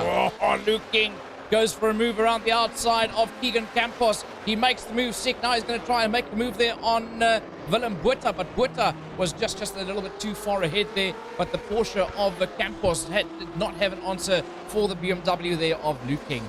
Well, Luke all over the back of him as all over the back there of Willem Botha is Luke King with Keegan Campos all over the back end there of Luke King. And that's the Campos Transport Porsche of Keegan Campos sitting out there in 11th position. And not far behind them in P12, only 1.7, is the 901 Ferrari of Noah Hendricks. Yeah, Noah Hendricks out there in that 12th position. He's only 0.8 of a second ahead of Leon van Wyk, who is right there behind him in that Ferrari is Van Wyk. Then Andrew Thomas is the next man through, followed by Andrew Brown, who's 8 seconds down the road in the Sabenza BMW. Yeah, then we've got Corne Breed, and behind him we've got Johan Engelbrecht, and he has got Rudy Marais and Zach Foster for company. Does Johan in that 17th position, Rudy in 18th, Zach in 19th, 6/10 of a second between Rudy and Johan, and 4/10 of a second between Rudy and Zach. That's just there behind him. Jonty Weiss brings up the 20th position with Graham Stephen 1.9 seconds down the road. Raymond Duggan is the next man out there in 22nd in that 71 BMW. Oh, but this fight for the lead is still continuing and continuing heavily. Look at Julian, 2 minutes 13.282. He's the fastest man around the Spa-Francorchamps, and he sits out there in P7. But this is that train we were looking at early on. There is Familiaris, and Julian is all over the back of Matt Shorter. Matt Shorter, there's a 1/10 of a second between Shorter and Familiaris, and Julian is right there with him. But back to Luke Lucchese. Luke Lucchese is now picking up back markers. Peter van der Spey is one of the back markers, and he just dispatched off there was Luke Lucchese, and there's 3/10 of a second between himself and that Ferrari ahead of him of Byron Mitchell, who is 5/10 of a second behind race leader Keegan Masters. Yeah, Keegan Masters, your race leader, out in the Porsche with Mitchell in second, Lucchese in third, followed by Umpi Swart. He's dropped all the way down to fourth, just 1.5 seconds ahead there of Johan Fourie, who in turn has got Julian Familiaris, who's now gotten past Matt Shorter and is going to try and catch that front 5 ahead of him. Well, you got to this fight a bit further down. That is the fight for Luke King's 9th position, because Willem Botha and Keegan Campos is right there with him. And you just saw that Ferrari of Hendricks. There it comes into your screen there. Noah Hendricks only 1.5 seconds behind Masters, and right there with him, only 1.2 seconds behind Hendricks, is the man in P13, Leon van Wyk. Yeah, Leon van Wyk in the Ferrari, sitting in that 13th position, 1.2 seconds behind Noah Hendricks. That whole group is now 10 seconds ahead of 14th place to Andrew Brown. But Byron Mitchell is on the hunt. 2/10 of a second between himself and Masters, and Lucchese just 5/10 of a second behind Mitchell as they start to pull away from Yuri Umpi Swart as well. Yeah, Yuri's still out there in that, well, he's in that 4th position, 1.2 seconds behind Lucchese, and here comes Johan Fourie, 1.6 seconds behind Swart, and he is 4.1 seconds behind Julian. But remember, Julian's got his nose ahead there of Matt Shorter. So will that gap get bigger between Julian and Matt? I don't think so, because both these guys in real-time racing are champions in their own right. And Julian will not get away from Matt Shorter that easily. Trust me, he's not going to just drive away from Matt Shorter. I wanted to say, oh, something happened at the front. Byron Mitchell's in the lead. Let's have a look what happened here going, where is that on the circuit? Kemmel straight down. Byron Mitchell taking the lead there around the outside or inside of Keegan Masters, and he brings with him Luke Lucchesi. Yeah, that's down the Kemmel straight there. So it is Mitchell and Lucchesi and Masters. Swart and Fourie, and look at Johan. Johan is right on the case there. There they come out the top left-hand side of your screen. He's all over the case there of Yuri Swart, and they just put a lap there on Van der Spey. Did these guys. And look at Matt Shorter. Matt Shorter, as I said earlier on, sitting in that 7th position. He is not going to be left behind by Julian Familiaris at all. Not being left behind, but they are busy catching that front 5 ahead of them. Johan Fourie not allowing anybody ahead of him to run away from him, but Julian Familiaris is the man on the move, moving closer and closer to the back end of that Mike Fourie & Sons Ferrari. Right, that is Keegan Campos that's there in that 11th position. Right ahead of him there, we've got Willem Botha. Right ahead of Willem Botha is Luke King, and right ahead of him in P8 is Leighton Fourie.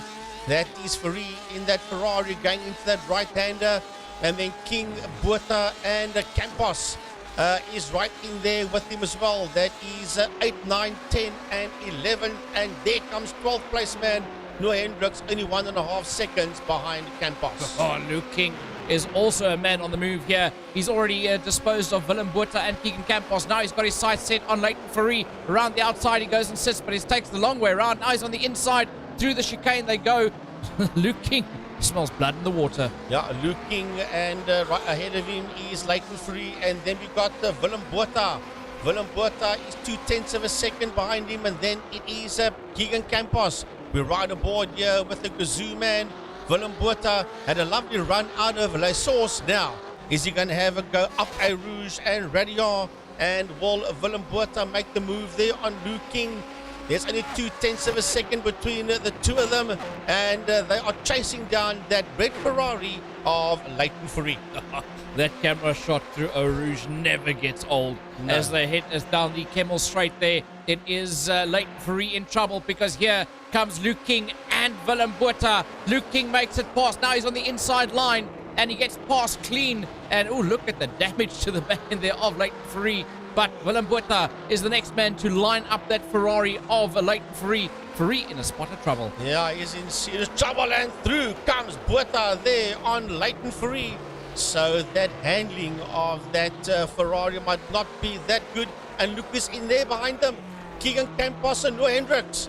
Campos and Hendricks, they sit just behind these two. There is the Porsche, and there is the Ferrari.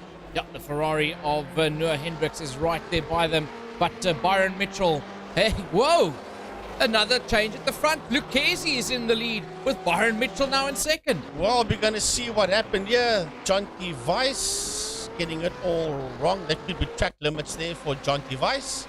And Lucchesi, that was a clean overtaking move there by Lucchesi. And he's going to do it the hard way. He's going to go down the Kemmel straight and run around him on the outside. Well done, Luke Lucchesi for Pantera Racing. And that was just plain determination to take that lead away there from Byron Mitchell. But let's look at your race order from the top of the field. Luke Lucchesi sits in at P1. 0.5 of a second down is Byron Mitchell, with Keegan Masters another 0.5 of a second down in that third position, with Yuri Swart in fifth. Well, then behind Swart in that fourth position is Johan Fourie. He's 0.9 of a second there behind him, as we watch Keegan Masters making his way through in that Porsche. Keegan sitting out there in that third place. Yuri Swart is there in fourth position, and he has got Johan all over him there in that fifth position. Noah Hendricks in that 12th place. He's busy putting a lot of pressure there on Keegan Campos. That Ferrari glued to the back. What do you call that? The diffuser on the back of that Porsche. As he goes for the move on the inside is Noah Hendricks. He's alongside Campos. Can he make it stick into Lake Combs? No, he does not. He's got to fit in back behind that Porsche. Wow, what a rumble out ahead of them. We have got Leighton Fourie, and ahead of Leighton Fourie is Luke King in the Kazoo Racing colours. But there is Keegan Campos, and he's still ahead there of that Ferrari of Noah Hendricks.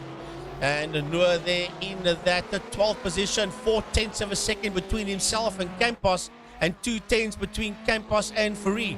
Here comes Leon van Wyk. He's nearly 3.5 seconds behind Noah Hendricks, and he is 8 seconds down the road ahead there of 14th place man Andrew Brown. Andrew Brown in the Sabenza BMW out in the 14th. Then Andrew Thomas in the Racebook BMW. He finds himself in that 15th position, 1.5 seconds down. Corne Breed in the Alpha Tauri BMW. He is 4.7 seconds behind Thomas, with Zach Foster starting to gain on the back end there of Corne Breed. 0.5 of a second is Zach Foster behind Corne Breed. He wants that 16th position here from Corne Breed.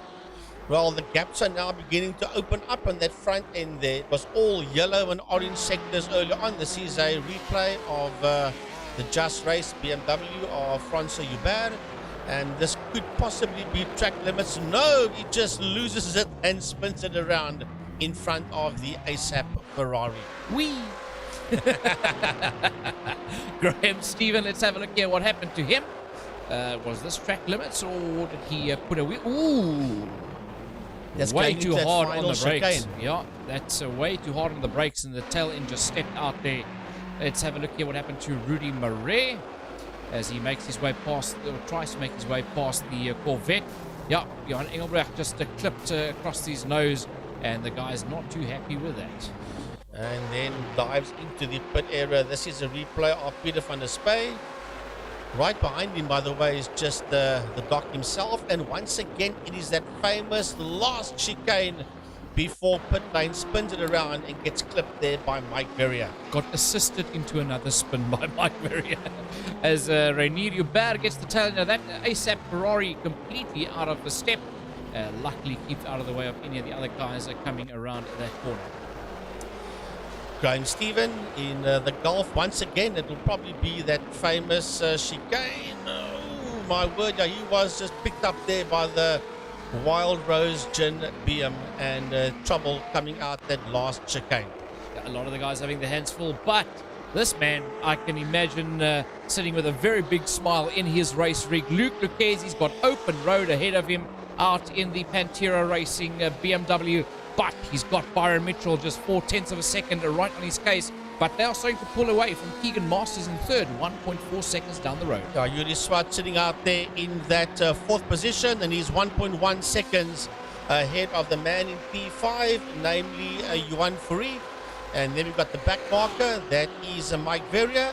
And then we've got Julian Familiaris right behind him is Matt Shorter, and 7 seconds behind Shorter is Luke King. And then we've got Leighton Fourie, who's being hassled here by Noah Hendricks. Leighton in P9, Noah in P10, and Leighton Fourie. Well, that is a battle-scarred Ferrari out there of Leighton Fourie, and he is certainly nursing a damaged motor car, because the Ferrari of Hendrick is all over his back bumper. Yeah, and then Leon van Wyk brings up that 11th position, but he's got a hard charging of Willem Botha as Botha dives into the pits, just releasing Leon van Wyk. I think Leon van Wyk sitting in his rig going, phew. Yeah, thank goodness for that. But it's not over at the front. It's not over by far. We are approaching 30 minutes done, and here comes Mitchell. Here comes Byron Mitchell. Will he drive around him on the outside of the Campbell Straight going into Lake Arm? He tries, but does not succeed yet. They still side by side as they work their way out of Lake Arm. Now it's a right-hander that will drop them downhill into the hairpin. That is Bruxelles. And still it is Lucchese that leads out Mitchell through Bruxelles, but here comes Keegan Masters, only 1.1 seconds off Byron Mitchell. Yeah, Masters waiting there for that, but Noor Hendricks is the man on the move. He's made it past Leighton Fourie into that 9th position and is starting to pull away ever so slightly there from Leighton Fourie. Fourie tries to put up a brave face to try and stay there with him, but that Ferrari very, very badly damaged as Keegan Campos, he has his hands full with Andrew Brown. Yeah, the Sabenza BMW there of Andrew Brown. There's a 10th of a second between himself and the man ahead of him, Keegan Campos. And then 1.9 seconds behind them is Andrew Thomas, as we still keep an eye on this one, Andrew Brown. And there's 0.3 of a second between himself and Campos. Corne Breut, on the other hand, is still having a fight there with the man ahead of him, Zach Forster. 0.7 of a second between Forster and Breut. Yeah, behind them, John T. Weiss in 18th, then Graham Stephen in 19th. Johan Engelbrecht in the Corvette. He is currently sitting there in that 20th position. He is 1 second down from Graham Stephen and just 4.1 seconds ahead there of Sahut Variawa. Oh, here we go. 1, 2, and 3. It is closed up once again.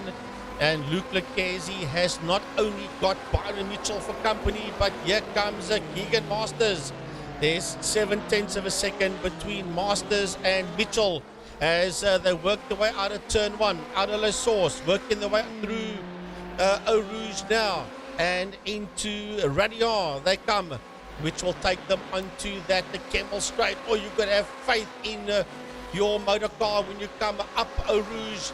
It is a blind off-camber rise, and you've got to place that car in exactly the right position and have faith that it will take you where you want it to take you.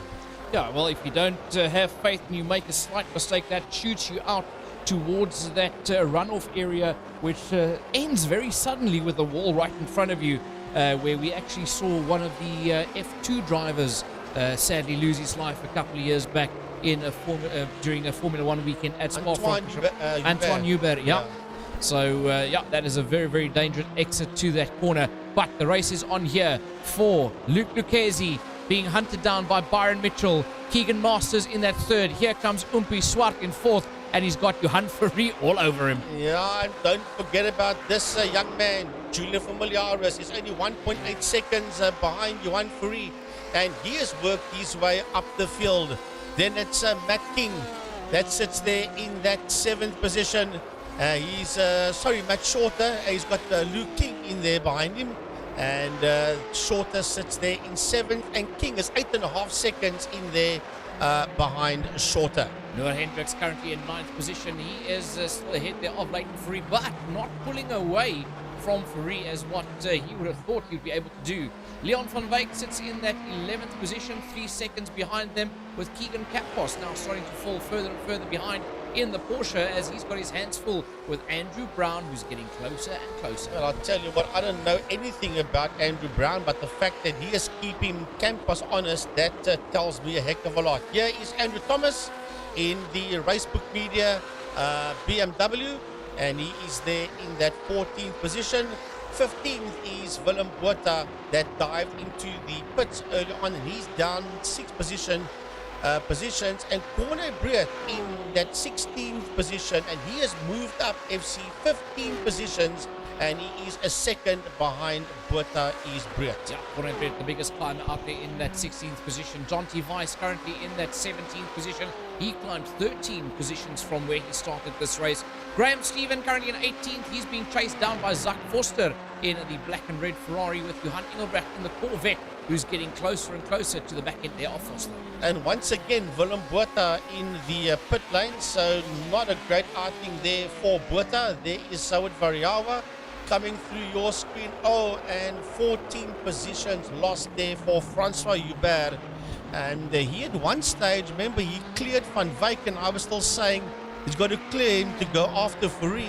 And it's turned out to be a horror show for Francois Hubert. Speaking about horror shows, Brad Liebenberg He qualified in 6th position, lost 18 positions, finds himself in 24th, now climbing up to 22nd, with the guys diving into the pits. Willem Botha and Graham Stephen. Raymond Duggan getting another position there into 25th, as well as Rudy Marais also makes his way past the guys in the pits. Well, this is where Luc Lecaze is going to have to absorb a heck of a lot of pressure, because that young gun that is Byron Mitchell is going to just sit on his back bumper for 90 minutes if he has to, and he'll know exactly what to do there. Here is Yuri Swart. Right behind him is Johan Fourie, and closing up on him 1.1 seconds behind Fourie is the man in P6 in the BMW, Julian Familiaris. Familiaris, definitely one of the men on the move out there on the circuit. He's got Matt Shorter 3.3 seconds behind him. Shorter very much in no man's land. He's all on his own out there. He can take it a little bit easier, not having to defend or attack as such. But yeah, behind him, we've got Luke King, Noah Hendricks, Leighton Fourie, Leon van Wyk, Andrew Brown, and then this fight is Keegan Campos, having lost that position to Andrew Brown. Yeah, Brown got his nose ahead there of the Campos transport man, namely Keegan Campos, sitting in that 13th position. And pit stop so far, well, John T. Weiss, well, none of your top 15 has dived into the pits yet, FC. Well, only 36 minutes in, so the other guys that went in, I can only presume it was through battle scars. Yeah, definitely battle scars here, but there's a move lining up to be done here. Byron Mitchell all over the back bumper of that BMW of Lucchese. Yuri Swart makes it into a 3rd position as he goes up on the inside there of Keegan Masters. What a move there for Umpi Swart as he starts making a headway to get back to the front of this field. And watching them is the man that we ride aboard with the nose cam there. That is Cape Town's Johan Fourie. That is sitting in P5 in that 222 car, and he is all over the back of Masters. There is nothing between Masters and Fourie, 0.4 of a second between them, and they are all over the back there of 3rd place man Yuri Umpi Swart. Using every inch that they can of the circuit, kicking up dust as they put a wheel just off the line. That might end up costing you, but Johan Fourie has got a brilliant view of this fight ahead of him, with Keegan Masters trying to catch up there to Yuri Swart. And you can see the damage on the windscreen there of Johan Fourie's Ferrari. That looks more like a bug splatter. As they say, sometimes you're the windscreen, sometimes you're the bug. Right now, at this speed, I do not want to be the bug. I'd rather be the windscreen, that's for sure. But Byron Mitchell, he don't care if he's a bug or a windscreen. He just wants to go out there and beat Luc Lecaze. And there is a Swart, there is Masters, there is a Fourie. As the 3 of them go through, watch out, not too far behind them. You just saw in your shot there, Familiaris. There he comes into view. No, that is not Familiaris. Well, it is, and behind him is Matt Shorter. So that is P6 and P7. And the man behind them is a man that put the lap on there, namely Mike Verrier. Now, Frankie, quick question. We're heading towards 40 minutes into this race. Just under half distance. When are we going to start seeing pit stops? And Luke King answers my question. Well, we are only 40 minutes in. I think it's a little bit too soon, although Leighton Fourie is also in the pit lane. Now, this track is the circuit that's got that massively long pit entrance, and I think he is stopped in the wrong place at this point in time. You've got to go all the way through. Now, they are in their right spots. You go all the way down, and then you go on the inside of the source, and then you work your way up, and then you exit on the Kemmel Straight. Well, Luke King and Leighton Fourie are both in the pits. We know Leighton Fourie's going to have quite a long pit stop because he's got a lot of damage to fix up on that Ferrari. Luke King already making his way to the pit exit and coming back onto the circuit as Johan Engelbrecht makes his way past pit exit. Oh, look at this fight out there. Johan Fourie has got Keegan Masters and Umpi Swart right in there with them, as well as just behind him Familiaris, and not too far behind Familiaris is Matt Shorter. Oh, what a race we're going to have out here for Swart's 3rd position, because Masters, Fourie, Familiaris is in there. Don't write off Matt. That 4.3 seconds might look like a lot, but if these guys bog each other down, which I'm sure they will, it will bring Matt Shorter into play very soon. Yeah, Matt Shorter will definitely try and catch up to the guys ahead of them. But Noah Hendricks has done a brilliant job to work himself all the way up into that 8th position. He's got 14 seconds to try and make up to catch Matt Shorter. Can he do it? Look at Francois Hubert having a dice out there with Leighton Ferry, as Ferry's finally got that Ferrari fixed up and back out on the circuit. And he's going to try his best to stay ahead. As somebody runs wide, that's Saud Bariawa that runs it wide out there in the Porsche. Can you believe it? Luke is down in 20th position, and that is to Run Motorsports. Jason Coetzee all the way down and still flashing lights as well at Bariawa, saying, get out of my way. I want to go after Leighton Ferry, and I want to go after, I want to go after Francois Hubert. He's only 1.1 seconds behind Hubert, but look at Familiaris FC. He's all over the back end there of Juan Ferry. Yeah, Familiaris getting closer and closer to Ferry. But Frankie, an interesting thing that you mentioned, Jason Coetzee down in 19th position now. We've actually spoken about this on Monday night with the touring cars. Coetzee starting to being outpaced by the rest of the Durant boys. Yeah, well, we picked that up on Monday when the other three were way ahead of him. As we have a look at this, is this a change for position? Here comes Masters on Swart, and Ferry is in there as well. And Julian will just sit back and have a look at all of them. Oh, it's Keegan Masters. It is Umpi Swart. Right behind him is Juan Ferry, followed there by Familiaris. And that is this fight for that 3rd position. And that Porsche is leading them around. As a matter of fact, he is 4.6 seconds behind 2nd place man Mitchell, who's still crowding the back end there of Lucchesi. But we have a look at this 4-car train going into that left-hander. It is Keegan Masters. It is Yuri Swart. It is Juan Ferry. And right behind him is Julian Familiaris. Right, currently in the lead of this race is the BMW of Lucchesi, the Ferrari of Mitchell in that 2nd position, and then Porsche for Keegan Masters. So your top 3 cars, all different manufacturers. Then Umpi Swart brings up another BMW along with the Ferrari of Johan Ferry, and another BMW in the hands there of Familiaris, and Matt Shorter, the 2nd Porsche out there in the top 6. Well, top 7, sorry. If you have a look at this, this is not set and done yet. We're only 42 minutes into an hour and a half. Anybody could win this one, as Francois Hubert is still all over the back end there of Leighton Ferry. And Jason Coetzee is joining that part as well. It's Ferry, it's Hubert, and it is Ferry. But back to that front fight for that 3rd position that Masters is currently holding on to there. It is Ferry, Juan Ferry, that sits there just behind Umpi Swart, and that's the nose cam that you saw there off Juan Ferry's car. Now the back bumper cam of Juan Ferry's car there, looking back at Familiaris. The high-speed train there for that 3rd, 4th, 5th, 6th position, as they all start to pull away there from Matt Shorter. Shorter actually starting to gain on that group as they make their way down the Kemmel Straight now into Kemmel Corner, into the Kemmel Straight, and look how they're right there by your race leaders as Ferry tries to make a move, and he does. He makes it stick. Johan Ferry gets past Umpi Swart, and now he's going to try to get past Masters, but Masters just closes him off. Making that a very, very wide Porsche there is Keegan Masters, as we look back from the Juan Ferry car at Umpi Swart. And Yuri is only 0.4 of a second in there behind him. Familiaris is right there as well. That is Ferry, Swart, and there's Familiaris. That's the last car in that train. He's Julian Familiaris, as he has a look at his Durant Motorsport teammate. The 2 BMWs out there are sitting in P5 and 6. Yeah, and Matt Shorter brings up a P7 in the Porsche. He is 15 seconds ahead of 8th place man Noor Hendricks, who's having a very, very good race out there himself. He's managed to pull 4 seconds ahead of Leon van Wyk, who is also 4 seconds ahead of 10th place man Andrew Brown. Yeah, and then right there with him, 1.7 seconds, is Keegan Campos.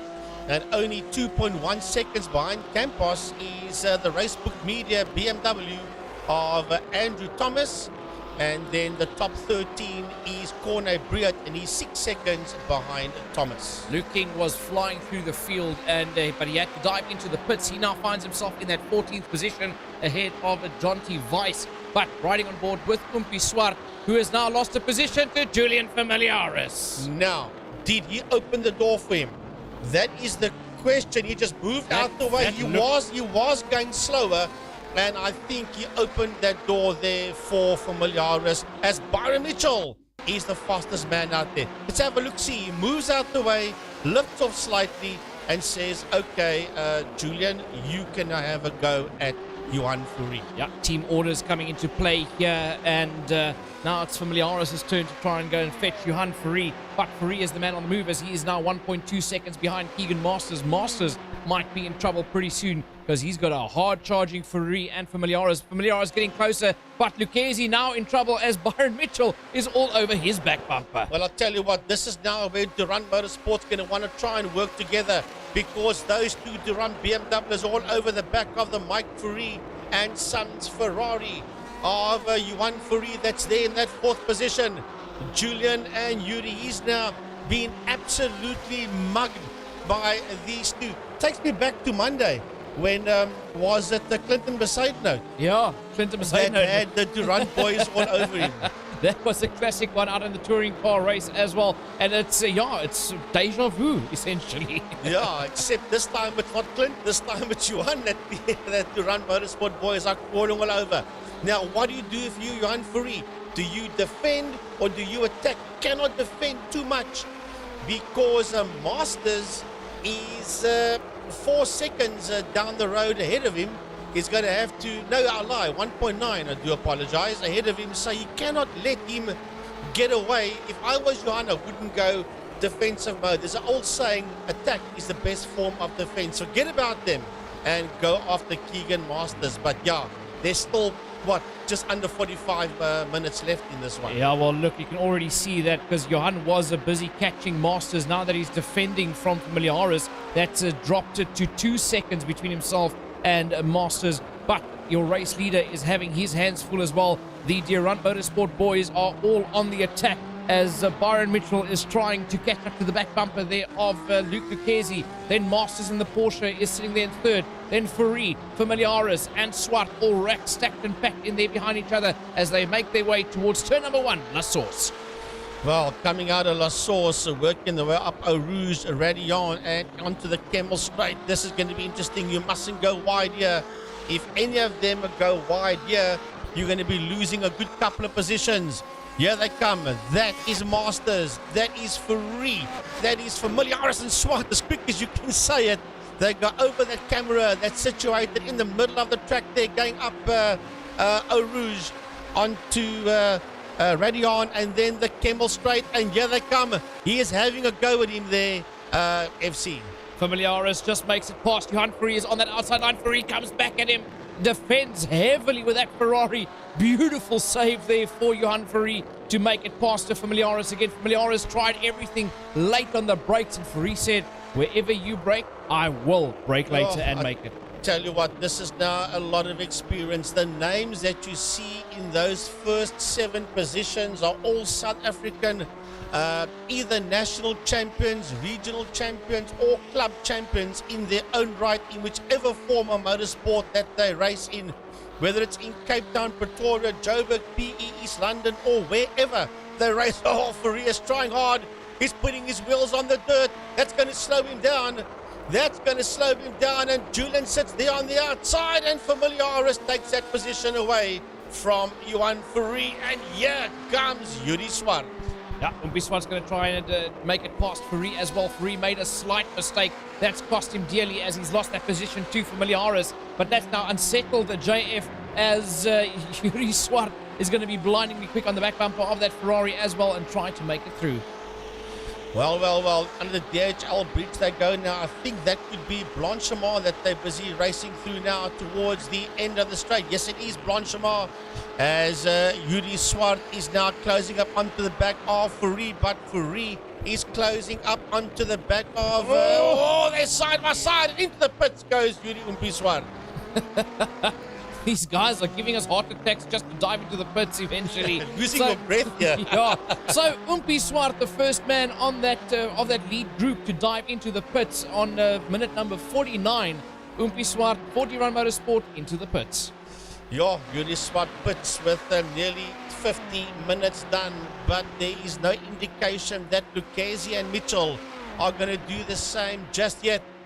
And look at Byron Mitchell. He's not even attempting to make a move there as Lucchesi is swaying from side to side. Here comes third place man Keegan Masters, and he's 4.3 seconds behind Mitchell.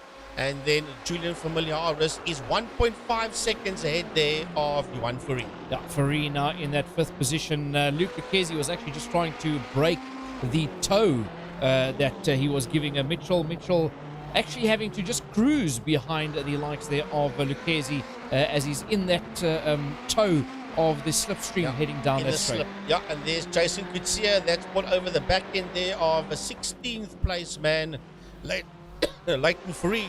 And have a look at Keegan Campos flashing lights there and saying, get out of my way. Keegan Campos says there, is that Yuri ahead of him? Yes, it is. No, it can't be. Yes, he came out the pits. That's quite right. So Yuri is down in 11th position, and Keegan in 12th, saying, come on, Swat, get a move on or get out of my way. Cheeky bugger. Well, yeah, Umpi Swart, the only man of the leading group to have dived into the pits, and I wonder when are we going to start to see the rest of them dive in there as the whole field now starts to spread out. The only close battle at the front is still Mitchell glued to the back bumper there of Lucchesi. Masters 4 seconds behind them. Familiaris another 3.6 seconds behind them, and Furey dropping down to about 2 seconds behind Julian Familiaris. And past the pit entrance goes Lucchesi, Mitchell, Masters, and Familiaris, and for that matter, Juan Furey and Matt Shorter as well. Shorter than 3 seconds behind Furey. Here comes Noah Hendricks. He's in that 7th place, but he's nearly 19 seconds behind Matt Shorter. Yeah, Matt Shorter 19 seconds ahead there of Noah Hendricks. Leon van Wyk is the next man in that 8th position, 5.1 seconds behind Hendricks, and he is just 2.5 seconds ahead of Andrew Brown, this man in the Sabenza BMW. And the two Andrews sticking together throughout this race is Andrew Thomas running off your top 10, 5.8 seconds behind Andrew Brown. Back to the leaders we go. Mitchell sitting in that 2nd position, chasing down race leader Luke Lucchesi, 0.3 of a second. Between the BMW in P1 and the Ferrari in P2, Lucchesi and Mitchell. They nearly 4 seconds ahead there, 3.7 to be exact ahead there of Keegan Masters. And into the pits goes Byron Mitchell. No, that's Jason Kutsia. I was talking about the leaders, and Gary just jumped to another shot there at that point in time. Well, one of the Durand boys is in the pits, and that is Jason Kutsia in the yellow car. The red Durand car is out there in that 2nd position, still tucked in nice and neat there behind Luke Lucchesi. So we are now definitely with the P1 and P2, Lucchesi and Mitchell, 0.4 of a second between them, and then you've got Keegan Masters in that 3rd place. And FC, look how this race has evolved. Look at the gaps between 3, 4, 4, 5, all the way down to that 11th position. Once upon a time, there was nothing between these guys, but it's now beginning to settle itself down, but it's going to unsettle itself the moment all these guys dive into the pit area. Yeah, that is all part of GTE racing here, and that is why these guys are proving to be the best of the best of the best in South Africa when it comes to iRacing. You couldn't just buy yourself into this race. You had to qualify, and to qualify you had to beat the time set up by the best of the best of the best in South African iRacing. And definitely iRacing and real-time racing. There's Noah Hendricks in that 7th position, 20 seconds behind Matt Shorter, but he's had a great one so far. He hasn't had a pit stop yet. Has Noah a personal best there for Shorter, 2 minutes 13.758, who is just ahead of the man that you see there, Noah Hendricks. And does he make it into the pits? No, he doesn't. Here comes Leon van Wyk sitting up there in that 8th position, also makes his way around, and Andrew Brown in the Sabenza BMW works his way into pit lane. And so, no, I was going to say so does Thomas, but Thomas does not go through Campos, and then Cornet Briat also busy working his way through. Yeah, next man through, Luke King. Luke King was already into the pits earlier in the Dot Soft Plus 2 plumbing BMW making his way through the chicane and back onto the main straight. Gary was showing us a lovely shot there of that final chicane. I don't know if it's only the BMWs, FC, but they tend to wag their tail slightly going into that right-left chicane, and I think that's the reason why we saw so many drivers lose it there. Oh yeah, definitely. It's a lovely shot coming out of that corner or going through that corner. And I must say a big thumbs up to Gary Fleming for the awesome production quality of the camera shots that he brings to us on a race-to-race basis. But speaking of top quality, your two race leaders, Luke Lucchesi looking from the helmet cam there of Byron Mitchell. Mitchell trying everything to stay there with the Lucchesi. Lucchesi doesn't look like he's feeling any of the pressure. Byron Mitchell not really looking like he's applying any pressure, because they know they still have 25 minutes left to go in this race. So don't do anything stupid or brave right now. Let's wait for the end. As we watch our two leaders, a big thanks to Canvas Intelligence, big thanks to ASAP Motor Spares, a big thanks to Motorsport SA, and a special thanks to Gary Fleming that's doing this as Lucchesi works his way into pit lane. And so does Keegan Masters. And Familiaris. Oh, here they come. And Furry. Furry also goes in. That leaves Byron Mitchell to take the lead of this race. In as well. Yeah, there they all go. Racked and stacked into the pit area they go. Byron Mitchell's now going to have to do a stonker of an in-lap or make use of the open track ahead of him to try and make sure that he can get past Luke Lucchesi in the pit stop strategies. Well, Noah Hendricks, can Noah Hendricks lead a race in that Ferrari of his? It's not impossible. He sits there in that 7th place so far, as you see him climb up that leaderboard, as all the cars they are in the pits on his right-hand side. Lucchesi makes his way towards the pit exit, crosses the pit exit line there. Masters, Familiaris, Swart, all of them are coming out there. Ferrari makes his way out of the pits. Now Umpi Swart will make his way. No, Matt Shorter makes his way out there. But Swart managed to get past Johan Ferrari again after that pit stop. And in comes John T. Weiss. But I said, can Noah lead a race? No, you won't. Mitchell is still leading, but neither Mitchell nor Hendricks has made their way into the pit area yet. Is this now team strategy by Durant Motorsport? Familiaris gets attacked there by Masters, and Masters moves up there ahead of Julian Familiaris. Oh, it's actually the other way around. Keegan Masters has been ahead of Familiaris the whole time. Familiaris actually attacking that Porsche there of Masters, and the two of them scrapping it out there for that 4th and 5th position. So that's Johan Ferrari in that 7th position, and he's all over the back there of Yuri Swart, 0.5 of a second between Swart and Ferrari. But back to the man that sits out there in P1, Byron Mitchell. And when is he going to put that Durant Motorsport Ferrari into the pit? Surely it must be now. 58 minutes done. We'll have a look and see. That is that chicane. And no, not yet, says Byron Mitchell. I'll still circulate a bit more. Byron Mitchell feels he's got a lot more to give on the very light Ferrari. But remember, the tyres will be heading towards being kaput anytime soon now as well. So it doesn't help that you've got a lighter car, but you don't have the tyres to give you the grip. That is the word of the day. Kaput. That is it. It's kaput. It's finished. It's klar. So, but Familiaris is not finished, and he's not klar with Keegan Masters ahead of him. There's only 0.2 of a second between Masters and Familiaris in that fight for Keegan's 4th position.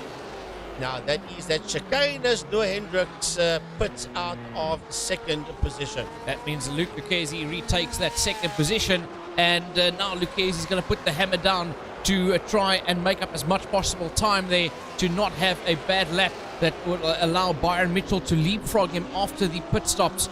Has Byron Mitchell done enough? Can he do more to try and keep Lucchesi at bay? This is going to be close. Let's have a look at the pit times. And if you have a look there at the pit times, anything between 23 to up to 25 seconds. That being the case, Byron Mitchell should be able to pit and come out ahead of Lucchesi. Well, that is your time that you're stationary in the pits. Remember, you still have to do your into the pit lane and work your way out of that pit lane. Let's have a look here. Familiaris on the attack there on Keegan Masters. Masters says, nope, going to have to work harder. Well, it's Frankie, there's your pit lane times, 53, 52, 49. So does that put Luke Lucchesi back into the driving seat ahead of Byron Mitchell when he pits? Yes, I do believe so. The standing time and the total time lost, big difference, long pit lane. Yeah, that's pit entry, stationary time, and a pit exit time in total. And yeah, it was 53 seconds for Luke Lucchesi, and there's only 40 between himself and Mitchell. So Mitchell goes in and he does more or less round about the 50-second mark. That will leapfrog Lucchesi back into the lead, as now Mitchell goes into the pit. So now we will see if it does pan out that way. Yeah, now we'll wait and see. This is going to be a tense 40 seconds as we wait for Lucchesi to make his way into that final corner. Here comes Pantera Racing's Lucchesi around that corner. That is through Stavelot. Now he's going to work his way towards Blanchimont. This is going to be hard racing here as we look at Keegan Masters in that third position, being chased down by Julian Familiaris. Where is Lucchesi on the circuit? That's heading down towards that final corner into the chicane. There he's going to go into the chicane now. And Byron Mitchell still stationary in the pits. Around the chicane comes Lucchesi in that second position. He's now going to take... there goes Byron Mitchell. He gets moving. Lucchesi will... it's going to be close. It's close. It's going to be... no, it's not as close as what I thought it would be. Mitchell says, thank you. I'll still hang on to this lead for now, Mr. Lucchesi. That is interesting. Now Byron Mitchell's got open track ahead of him. Lucchesi in that second position is going to have to do a bunch of hard charging to try and catch up there to the back end of Mitchell. Masters in third. Familiaris applying a lot of pressure. He's glued to that back bumper. Is he going to make a move around the outside now? He goes and sits on the outside. Onto the Kemmel Straight they go. Familiaris is going for it on the outside. Touches the white line there, but comes back onto the circuit. He's on the outside. Who's going to be the first to break as they get up there to Peter van der Spey? And Familiaris pulls out of it. You've got to be careful. You're picking up a back marker there. You don't want that back marker to come into play. So well done there to Familiaris. He just bailed out of it. And now look at Master saying, come on, Peter, get the move on. I have got Julian all over my back bumper here. And Julian will be saying, okay, Peter, just play into my hands here for a while so that I can get a lot closer to him. But Van der Spey will know what to do, and I'm sure he'll just hold the line, which he does. And oh, there's contact. I don't think he realized that that he was there, and that has cost the Familiaris a couple of seconds. Well, it cost Masters initially, but Familiaris had to climb out of it go as well. around him on the outside. That's what cost Julian. So Peter van der Spey getting whacked there. Not really. Reversing onto the track. There's Peter van der Spey.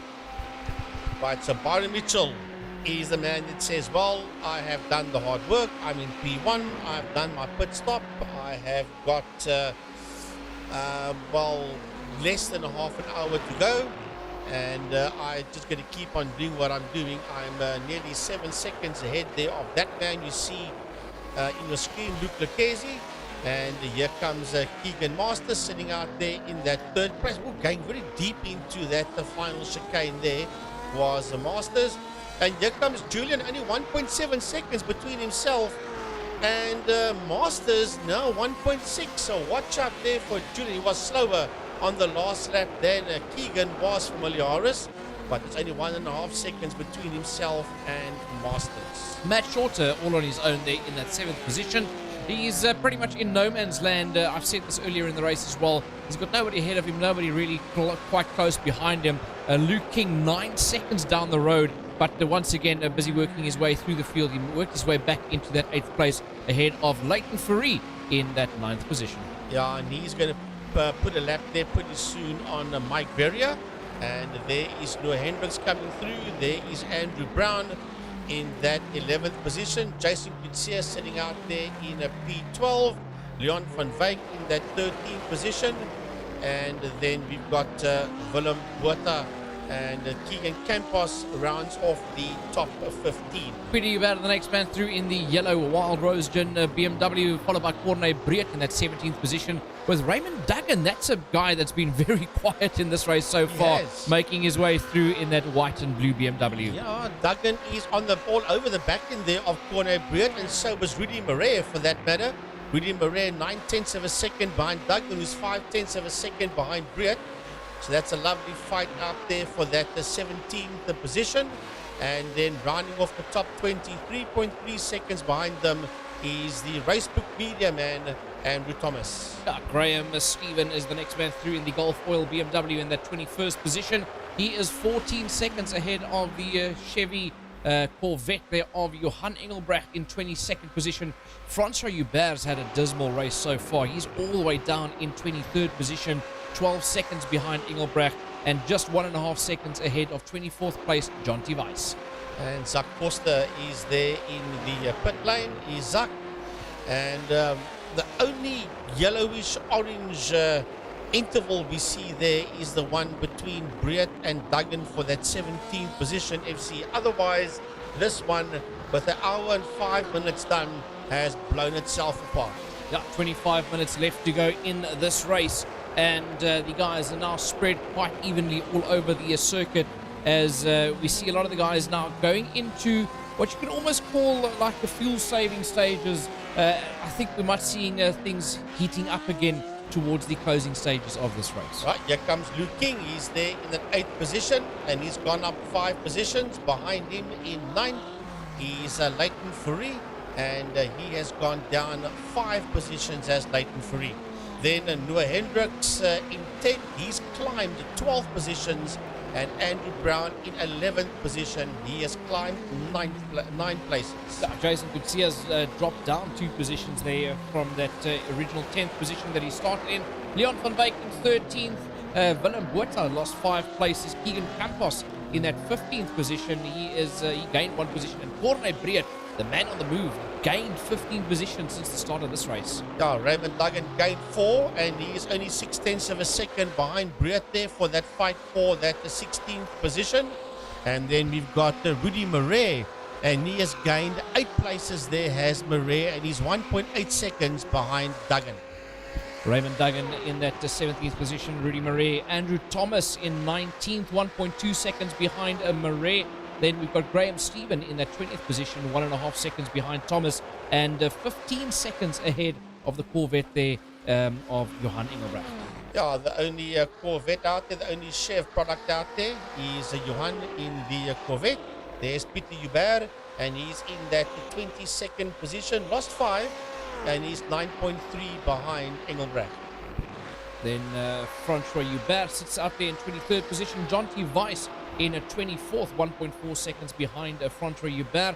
Reinier Hubert is 1 minute and 9 seconds behind John T. Weiss in that 25th position. He's pretty much where he started this race. He hasn't gained or lost any positions there in that 25th, with Mike Verrier another 3 seconds down the road there from Reinier Hubert in 26th. Well, here comes Keegan Masters. Right behind him is Julian Familiaris, followed there by Yuri Piswat for Durham Motorsport. Then it's Johan Fourie for Mike Fourie and Sons Racing. Then Matt Shorter in that 7th position. And they're all busy working their way out of turn 1 out of La Source. Then coming down in P8 is the Dot Soft Plus 2 Plumbing BMW of Luke King, sitting in that 8th position. Leighton Fourie currently in that 9th position, as he's got Mike Fourie, who's a backmarker just ahead of him there. Behind Fourie, Noah Hendricks in that 10th position. He is about, what's that, 1 second. Noah's a second ahead of Andrew Brown. Yes. And then Andrew Brown coming through, and then Familiaris back there in that 4th position. And it's beginning to light up again, because Familiaris is only 7/10 of a second there behind Masters, and he was slightly quicker than Masters on the previous lap was Familiaris. While they're battling it out there, Frankie, have a look at that battle between Corne Breet and Raymond Duggan. Duggan starting to put a lot of pressure there on Corne Breet for that 15th position. Here they come. It's so close between them, the 2 BMWs. up into that corner. They're going to go down the Kemmel Straight now. Side by side they go. Duggan takes the 15th position corner. Brett trying to fight back. He's on the outside line, but Duggan has done enough. Yeah, Raymond Duggan gets his nose head. Then now they're going to pick up Peter van der Spijt, put a lap on him. There is Saud Variava. Well, he's all the way down in 28th position as here comes Graham Stephen. He is in that 18th place and Lucas all over the back of him. It is the Ferrari of Rudy Marais that is there in that 19th position, only 1.2 seconds behind Graham Stephen. Yeah, as Rudy Marais trying to put pressure there, but Julian Familiaris, he is not letting Keegan Masters get away from him. In fact, he's gained. Masters made a mistake. That is Familiaris has made up a lot of ground there. It went from 7/10 down to just 1/10. He's going to go for the inside, but the Masters says, you've got to work harder. Got to work a lot harder there, Julian, if you want my third position, says Keegan Masters.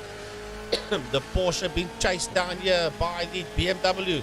It's a massive climb up Eau Rouge. There they go. Through Eau Rouge, they work their way now. Through Radion. And then onto that Kemmel Straight. And you're going to have to pick up the slip. And that was pretty easy. That was pretty easy for Familiaris. He's already got his nose ahead there of Masters. And Julian moves up into that third position. That has to be one of the passing maneuvers of the race for me so far. Carried the speed going through Eau Rouge. Yeah, brilliant stuff out there. Now riding on board with Kumpi Swart. He's 2.7 seconds down from that fight from Familiaris and Masters. Masters not letting Familiaris get away, but Familiaris is now going to try and hunt down that man in second position, Luke Lucchesi, who is just 3.7 seconds ahead with, 19 minutes left in this race. Yeah. Well, I'll tell you what, Julian and Keegan, they will leave it out on the track, that's for sure. I cannot see Keegan Masters allowing Familiaris to run away with it. It's just not going to happen.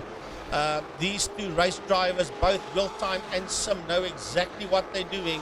And I'd be very surprised if Familiaris drives away from Masters. Yeah, Masters definitely not going to allow that to happen. But they've got to keep in mind that they've got Swart and Ferrari, who is going to be charging here in the closing stages from the back end of that train. But all in all, has anybody got an answer for Byron Mitchell? Well, there's Andrew Brown in the 11th position, and he's fighting here with the man in P10, namely Noah Hendricks, and ahead of them, 3.9 seconds, is Mike Verrier, that they will eventually close up on a lap. So that is a lovely fight there for that 10th position between Noah Hendricks and Andrew Brown. Yeah, Noah Hendricks and Andrew Brown are battling it out there, but look at this. Keegan Masters trying to come back at Julian Familiaris. Familiaris says, I had to work hard. It's your turn now, bud. But look who's coming in there behind them. Look at Yuri Swart. He's coming in there behind them as we watch Brown in there just behind Hendricks. And it is the Ferrari versus the BMW, and he's gone into, I was going to say he's gone into hard, but he went in a very different line there, did Noah Hendricks. And I thought that he made a slight mistake there, but no, just a different line there for Noah, and stays ahead of Andrew Brown. It's a fast line, but it's a very dangerous line. It's a dicey line, yes. To leave that door that wide open to anybody is very, very dangerous. But let's have a look here. That is Leon van Wyk on the attack there on Willem Botha. Botha making that BMW very, very wide into turn number one. They come. That is Botha and Leon van Wyk. Van Wyk is all over the back bumper of that BM. Yeah, and that is that fight for that 12th position between the BMW and the Ferrari. 0.4 of a second. Van Wyk sits there behind Botha. But back to the fight here. Here comes Andrew Brown. He dives up on the outside. Will he drive around him on the outside? I don't think so. He's going to. He's done it. Andrew Brown drives around the outside of Noah Hendricks, and Brown moves into that top 10. Fortune rewards the brave. Hell yeah. So, Van Wyk in that 13th place FC, and he's still having a fight there with Willem Botha. there's only 0.6 of a second there between Botha and Van Wyk. 16 minutes left in this race as everybody is now starting to realize that we are in the closing stages of the race. They're going to start picking up the pace now to try and hunt down each other. But this man, in a world of his own, Byron Mitchell, 7.5 seconds ahead of second place Luke Duquesne. And can you believe it? He's going to lap Francois Hubert. You would never ever have thought that's going to happen. But as I said early on, Masters is not leaving Familiaris alone. Masters will not leave him alone, that's for sure, because you're not going to drive away from Julian, but you're not going to drive away from a Keegan either. And in doing so, they're going to bring this man back into play again, namely to run motorsports, Yuri Umpi-Swart. Yeah, Yuri Umpi-Swart's going to definitely try and catch up the back end there of Keegan Masters, try to get as many of the Durant cars onto that podium here in this race. Round number 7 of the MSA Canvas Intelligence GTE Series for 2022. Luke King finds himself in that 8th position. He's had a very, very good race meeting so far. Leighton Farid had a bit of bad luck out there. He's dropped all the way down to 9th. He's 10 seconds now behind the likes there of the King, but only 5 seconds ahead of Andrew Brown, who's on the move. So Mike Ware has been caught there by Andrew Brown and by Noah Hendricks, and they are in 10th and 11th position. They're going to put a lap there on the dock as somebody... Yeah, that's Duggan. You're quite right. Raymond Duggan. And once again, it's that famous chicane just before the pit entry. I wonder what happened to Raymond Duggan. Let's have a look here. Came towards that chicane and just stepped out, and he parked it right there, waiting for everybody else to come through, and then he'll rejoin the circuit. Guys, what I can tell you is under braking going into that second last corner, you do have a situation if you're too close on the left-hand side of the circuit towards the curbstone as you take that right left by the entrance to the pits, the car actually does turn towards the left-hand side. You'll see numerous times where there's two cars close to one another moving more towards the middle of the circuit under braking. Heavy braking there does tend to turn you left towards the wall, and that I found when I took a chance and put my life on the line. I went to practice with these guys earlier in the week and picked that up very quickly under that brake marker. That I think it's the camber of the circuit or the wear pattern of the surface that actually creates where you turn to the left. But that now, Gary's talking about that chicane. That's why I was very concerned about the fact that Noah went in on that line way to the left, and it could easily have turned horrible for him, as Gary just mentioned. Yeah. Well, Gary, you mentioned that you practice out there with the guys. How kaput were you after that? Well, I like the word kaput rather than how far were you behind them. I actually managed to get to within 6 seconds of the fastest lap time and realized that I was completely and utterly on the limit. G29 with dead feet at my age, you cannot compete with this. This is the best of the best in the country. And believe you me, I've done quite a bit of iRacing, but these guys are it's just next level. It's amazing. It's something unreal that these drivers are at. But FC, the fight still continuing here for that third position. Fight is continuing for third, but Corne Breed is in trouble as Graham Stephen and Corne Breed is jostling for position there as Graham Stephen just got... Oh, massive contact there as Corne Breed plants it in the wall. That BMW is kaput. Well, it was a complete roll, and I've never seen a roll like that. A barrel roll twice and then landing on your wheels once again. Well done, Corne Breed. Yeah. Well, I wonder what that looks like from inside. Let's have a in-car footage of that. Oh, well, yeah, that would be interesting stuff. Into the wall and around we go once, around we go twice, and then we put it back down on all fours. Janu van der Westhuizen will know what that feels like. You're talking about tumbleweed. Yeah, down at East London Grand Prix circuit a couple of years ago, you're right, for Polar Cup. Yeah, but speaking of race winners, Byron Mitchell, your leader in this race for Durant Motorsport. Luke Lucchesi, 7 seconds down the road. He's actually starting to close the gap now, but with 11 and a half minutes left, I don't think he's going to make up that much ground to try and catch Mitchell. Even Masters starting to push pretty hard. He's within 0.2 of a second. Now you'll see under the braking mark as well. They both use the outside curb, so obviously very, very competent there on the brakes. Umpiswart just outside of that top 4. He finds himself in that 3rd position, and surprisingly, JF not been able to get any closer either. Juan Ferry finds himself 8 seconds off. Matt Short has recently been doing some pretty quick lap times. This last lap was just a 10th off. Luke King 7 seconds further back, but Luke King we know is very, very good out there behind the steering wheel.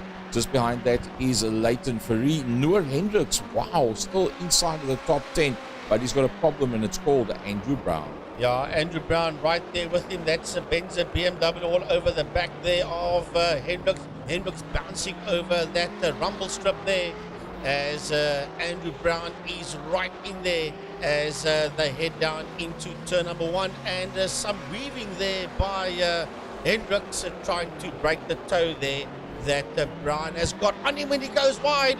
And FC, this has left that gate wide open here for Andrew Brown. No point in trying to break the toe if you're going to leave the door that wide open as they go through Eau Rouge. It's flat foot up into Radlion and out that corner. Woo! Out onto the Kemmel Straight. They're going to go now through Kemmel Corner. And look at Brown. He dives from the inside. And Andrew Brown is going to try and make the move up on the inside there of Noor Hendricks. There he goes. He's ready ahead of Noor. You can see that where the cars are positioning. And yes, he has moved up. And Hendricks moves into P11. And Brown goes into P10. Well, it's Gary's fault. Commentators curse saying Noor Hendricks still in the top 10. I didn't speak for a whole hour, and look what I created in such a short period of time. Keegan Masters in that 4th position, just outside of the coveted top 3, 1 hour 20 and a half. It's getting to the point now where, well, whatever you're going to do, you're going to have to do it pretty soon, inside of 10 minutes left. Well, that is Francois Hubert that pretty much stays out of the way there as Keegan Masters is desperately trying to catch the back end there of Familiaris. Familiaris not getting away from Masters, and Masters will be launching an attack pretty soon. You can see him lining him up, sizing him up, and I see some hot racing still coming for that 3rd and 4th position. Noor Hendricks is not going to allow Andrew Brown to disappear down the road from him. Remember, Andrew's gone up 10 positions since this one started, and Noor has gone up 11 positions. So these guys are 2 of the main gainers in this race. And if Andrew thought he's going to drive away from Noor, well, he's got another thing coming, because there's only 0.3 of a second between the 2 of them, and Hendricks is not giving up. No, definitely not giving up. There is a Hendricks. Andrew Thomas is the man that you're seeing on your screen there in the racebook BMW. He's half a second from Graham Stephen, and he's got Jason Kutsia 2.8 seconds down the road. That is the man you see there in the yellow Durant Motorsport Ferrari, and he hasn't had a nice race out there at all. But someone that has had a nice race so far, the red Durant Motorsport Ferrari of this man, Byron Mitchell. Byron Mitchell down the road. Now, Luke Lucchesi, that is in 2nd position, is 7 seconds behind him, will be saying to himself, we're all over each other. How did this once again go wrong for me? Wrong in inverted commas, as we have a look at a replay of him doing track limits there in Pantera Racing. How did this go in inverted commas wrong? Because it didn't really go wrong for him. But how did it go wrong as such, FC, that I am now 7 seconds behind Byron Mitchell? Look, I think Byron was just that quick, but not making any hasty moves. Just sitting there behind Lucchesi, riding his toe for so long that he used a lot less fuel. And the moment Lucchesi dove into the pits, that's when Byron actually opened up and just dropped the hammer and went off, could now burn a little bit more fuel, could do 2-3 extra laps, and then take 2-3 laps less fuel to try and make it to the end. But that's what I said earlier on. He's just sitting there. He's making no attempt. You can sit behind him for an hour and a half, is what I said. And that just cements what we were both thinking, that he was playing the long game. Yeah, and somebody else who's playing the long game is Julian Familiaris. He was attacking from the get-go in this race, moved up 8 positions to move up into that 3rd position. So far, it's 2 of the Durant boys in that top 3. It's basically a Lucchesi sandwich in between the Durant cars of Mitchell and Familiaris. Right, Duran Motorsport is sitting in P1 and they are sitting in P3, those two at this point in time, but that P3 is not safe because Masters is still crowding the back end there of the Familiaris BMW in that fight there. So Mitchell and Familiaris are sitting first and second, and the Masters is all over the back end there of Julian at this point in time, and he's, as I said, will not let Familiaris disappear down the road. FC, your take on that man, Mr. Lucchese? Well, I just say it now. Normally, at the moment people see two of the same cars being on the other side of another person, they call it, let's for instance, in this case, a Durand sandwich, but you don't call it a bread sandwich. It is, the sandwich is the person that's in the middle. So it's a Lucchese sandwich. Right, no, Hendricks coming back, FC once again there at Andrew Brown. Lovely race here between these two guys. Hendricks not giving up. He lost that position by making a mistake. Now Brown is trying to get that position back again. But Hendricks says, you took it from me once, I'm not going to give it to you again. Well, I'll tell you what, we've got 5 minutes left in this one, and it's a lovely, lovely fight there for that 10th position. Right, who is the fastest man out there? Andrew Thomas in the Racebook BMW. Well, yes. And Umpi's done, what did he 271. do there? 271, yes. Yep, Well. so that is Johan Engelbrecht, the third fastest man in the Chevrolet. Yep, 270 there for Engelbrecht. So, Keegan Masters FC through that chicane, going down onto the home straight. He's not going to leave this one alone. He wants that third position clearly from Familiaris. Masters And just he's put done- up the fastest time. Correct. 2 minute 13.2. He's onto that back bumper and diffuser of Familiaris is a Keegan Masters. This is Masters waking up for the final 4 minutes. Well, he's going to have to go it now. Big thanks to Canvas Intelligence, to ASAP Motor Spares, to Second Gear Productions, and to Motorsport South Africa for backing this one. And I'll tell you what, the COCs and the stewards are going to have their hands full with this one. And here we go. Here comes Masters. He's got the slip. He dives up on the inside.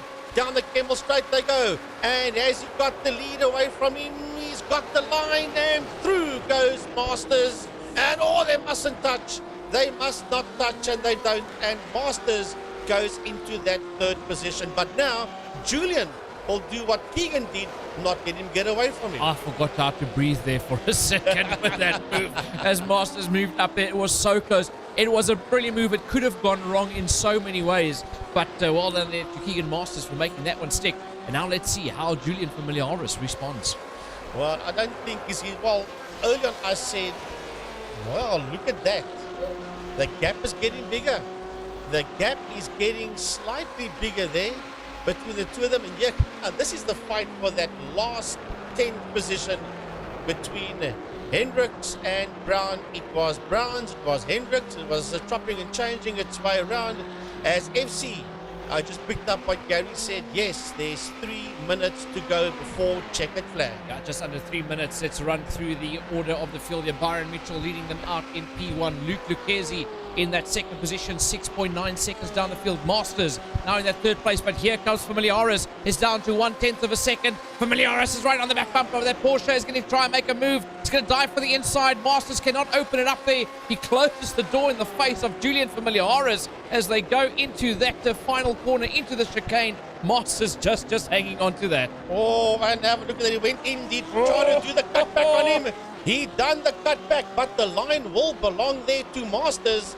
And Familiaris is not ahead of him yet.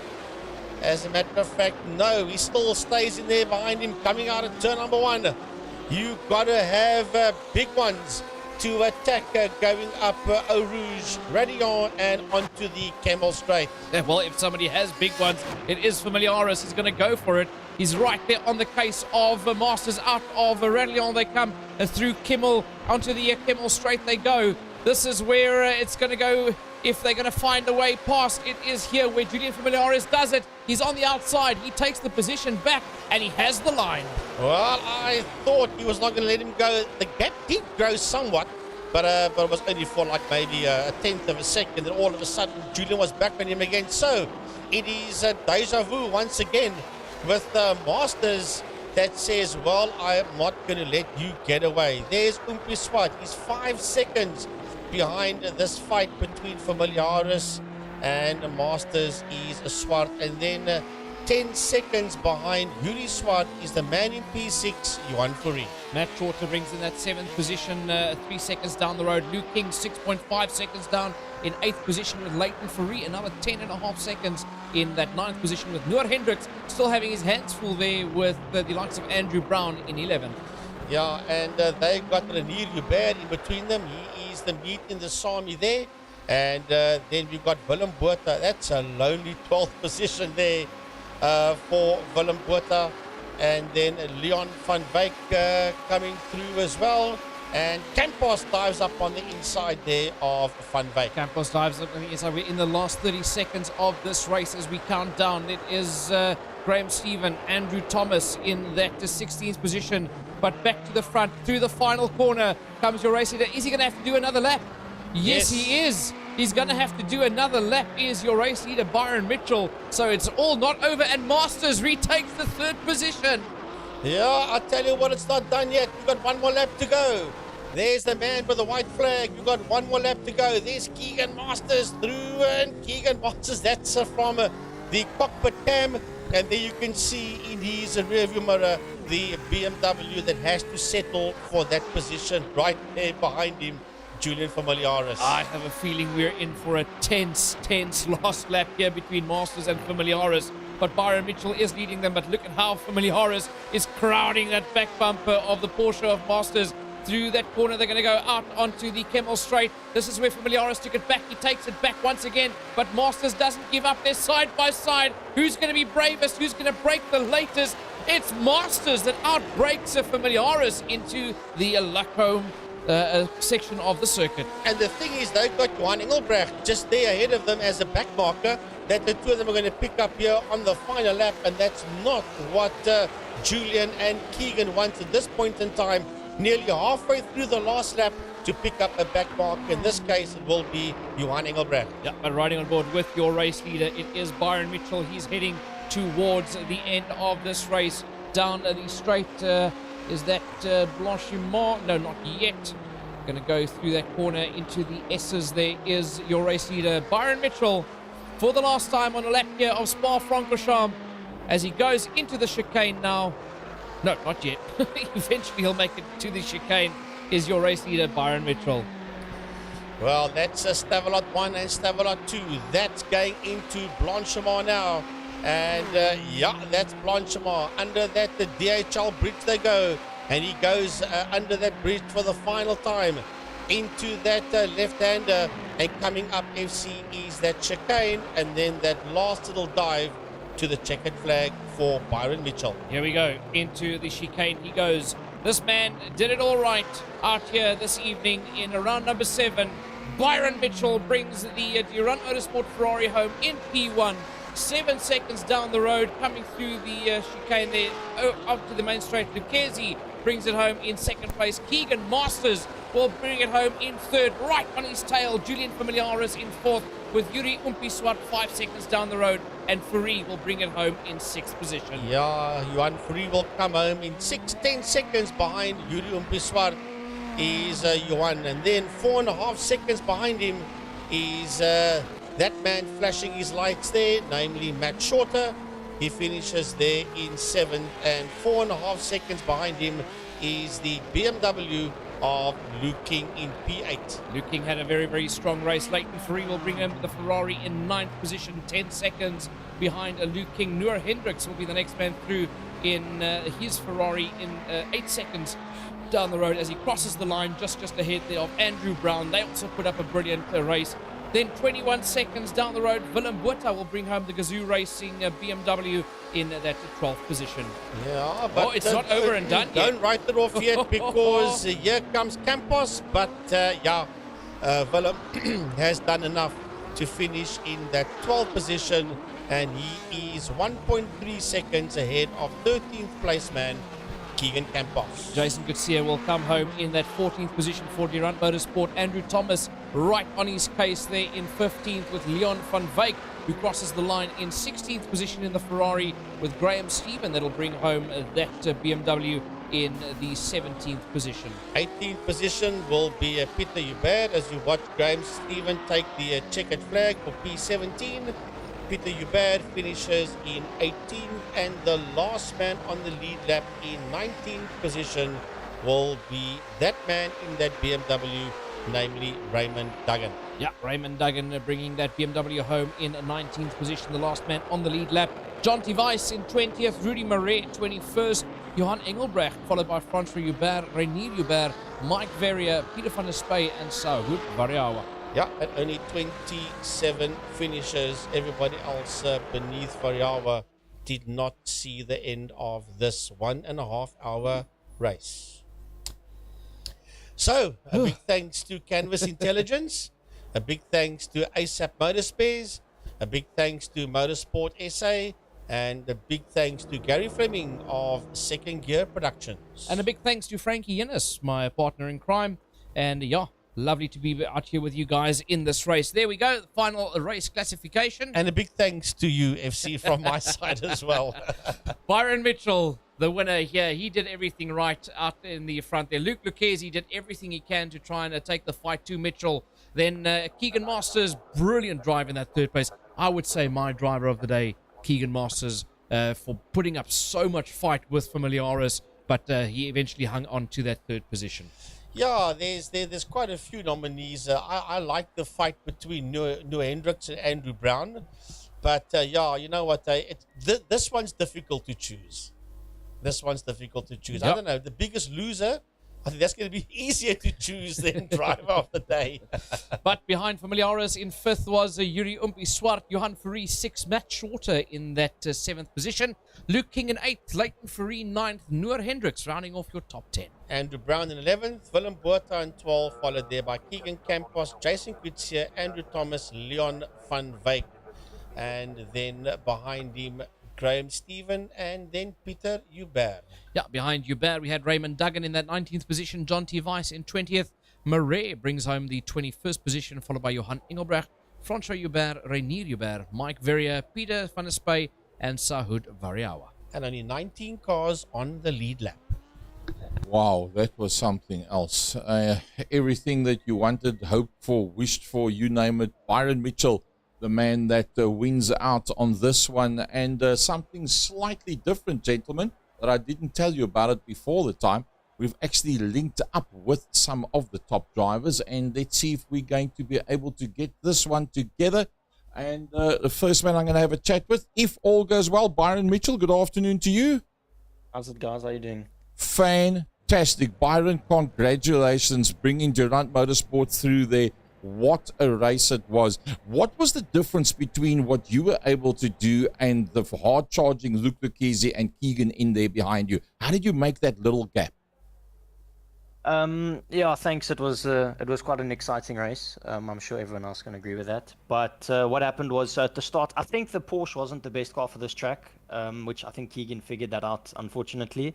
And then when we got the break from that little pack, I thought to myself, either I could fight with Luke and then, bring everyone else back into play, or I could just sit behind him and try save a bit of fuel, and then obviously gain that time back in the pit stop. And then that's what we did, and yeah, it seemed to play out in our cards. Wow, awesome stuff. And this Saturday, Byron, you're going to be out on the main circuit? Yeah, I'll be racing the GTI Challenge and the Libra, so it's going to be exciting. GTI Challenge is going to be something else. The second overall, Mr. Luke Lucchese. Luke, have you taken a breath yet? Yes. Yeah. You sound quite calm for somebody that was in a massive, massive tussle. Yeah, no, it was a good fight. It was a good fight. I mean, I caught on to what he was doing, but yeah, I was trying to actually go for most laps led in the first stint. But yeah, I didn't end up getting it. Well, what you should have done, Luke, was just back off, let him go through, and then you tuck in there behind him, and then you play his game. But yeah, okay. Yeah, but the problem is you never know if the guy behind you, if he gets past you, if you're going to be able to stay in touch with him. It's a gamble that you take. For sure. Well, Luke, yeah, we were really hoping, holding thumbs here to see if you can try and catch Byron there. I must say, from my side, when you listen to the commentary a bit later, you're going to hear a certain joke about a sandwich being made there. It's not a Lucchese sandwich, it's a Lucchese sandwich. Also there in that top grouping Keegan Masters. Keegan, wow, what a brilliant drive. You must have taken quite a bit of strain during that 90 minutes. Yeah, no, I was sweating quite a bit. But yeah, like Brian said, the Porsche struggled a bit. Yeah, I think the straight lines weren't my friend. But yeah, it was a crazy race. It was very strategic, managing with the slipstream in and stuff. But I also want to say sorry to the back marker that I drifted into on the straights. I was busy looking at my delta because I was trying to break away from everyone to break the toe. But yeah, I ended up squeezing a back marker by accident, and I think that's when Byron caught back up to me in the slip. But yeah, it was a fantastic race, and that was Peter van der Spey, wasn't it? I'm not too sure. Keegan Frankie here. I'll tell you what, that was a lovely fight that you had there with Julian. And if you say that Porsche was a handful, to us it didn't look like a handful from here. But I did say and commented at one stage when he got his nose ahead of you, I said that he's not going to drive away from you. There's just no way that you're going to let him get away. And you had a lovely fight there with Julian at the end of the day, and congratulations on that podium. Yeah, thank you. I knew that the last lap was coming soon, so I had to make my move before that, so he wouldn't defend. But yeah, it was good racing with Julian. He raced hard and clean, and yeah, it was. At least I got him at the end of the line there. I was getting worried. Byron, a closing word from your side. You've had some great successes recently in iRacing. Oh, looks like Byron's just jumped off there. So, big thanks to our top riders, Byron Mitchell, Luke Lucchese, Keegan Masters. FC, a closing word from your side. Yeah, well, look, there's a lot of things that we can do during the week, but some of my favorite times is being out here in the second gear studio, watching some of the iRacing that we commentate on. But the level of competition is getting hotter and hotter out here in the MSA GTE series, and I can't wait for the season final. And that's not so far away. It's in fact just a couple of weeks from now. That's not far away at all. As a matter of fact, the prize giving will be in October month, and it will be at Killarney after the October round of the main circuit event. It will be at the Porsche Club Boma. But we still got a bit before we get there. Yeah, guys, from my side, what a week we've had. We've had the touring car action on Monday, the Porsche Cup and GTE today, and then we rounded off this coming weekend with another awesome main circuit event, which leads into a Formula One Grand Prix on Sunday. So what a week of motorsport we've got. Fantastic stuff. Let's just hope it doesn't rain too much tomorrow, that the grass grows, and then we've got to do all those domestic things. Folks, thanks very much for joining us. A big thanks to our sponsors. And from our side, Gary Fleming, on behalf of the Second Gear Studios, FC Nieuwoud, Frankie Yennis, and myself, thanks very much for joining us. Look forward to seeing you at a racetrack soon. Good night, everybody.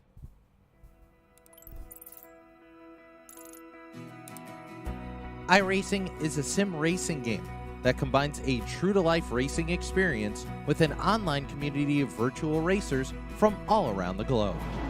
iRacing offers a multitude of officially licensed cars and tracks, laser scanned with millimeter accuracy. Their car models and mechanical systems are based on real-world physics, engineered in cooperation with manufacturers and race teams. Their skill license system ranges from rookie to pro, ensuring members are always pitted against those with similar skill sets. Members are able to sign up for a weekly race series, compete in time trials, host a private race with friends, and participate in racing leagues created and run by the community. With over 170,000 members, iRacing works in partnership with renowned motorsports organizations like NASCAR to deliver virtual races based on the real-life NASCAR Cup Series, as well as many other series on the NASCAR ladder. iRacing also features team racing, providing a variety of options for members to create and manage their own teams. Race with friends or real-world teammates in full-length endurance events like the 24 Hours of Daytona, Spa-24, or the Bathurst 12-Hour. Additional partners include IMSA, World of Outlaws, Supercars, and IndyCar, allowing members to race in their very own Indianapolis 500, Bathurst 1000, Chili Bowl, and many more iconic events. This is iRacing, delivering the most authentic racing experience short of getting into a real race car. Sign up today at iRacing.com.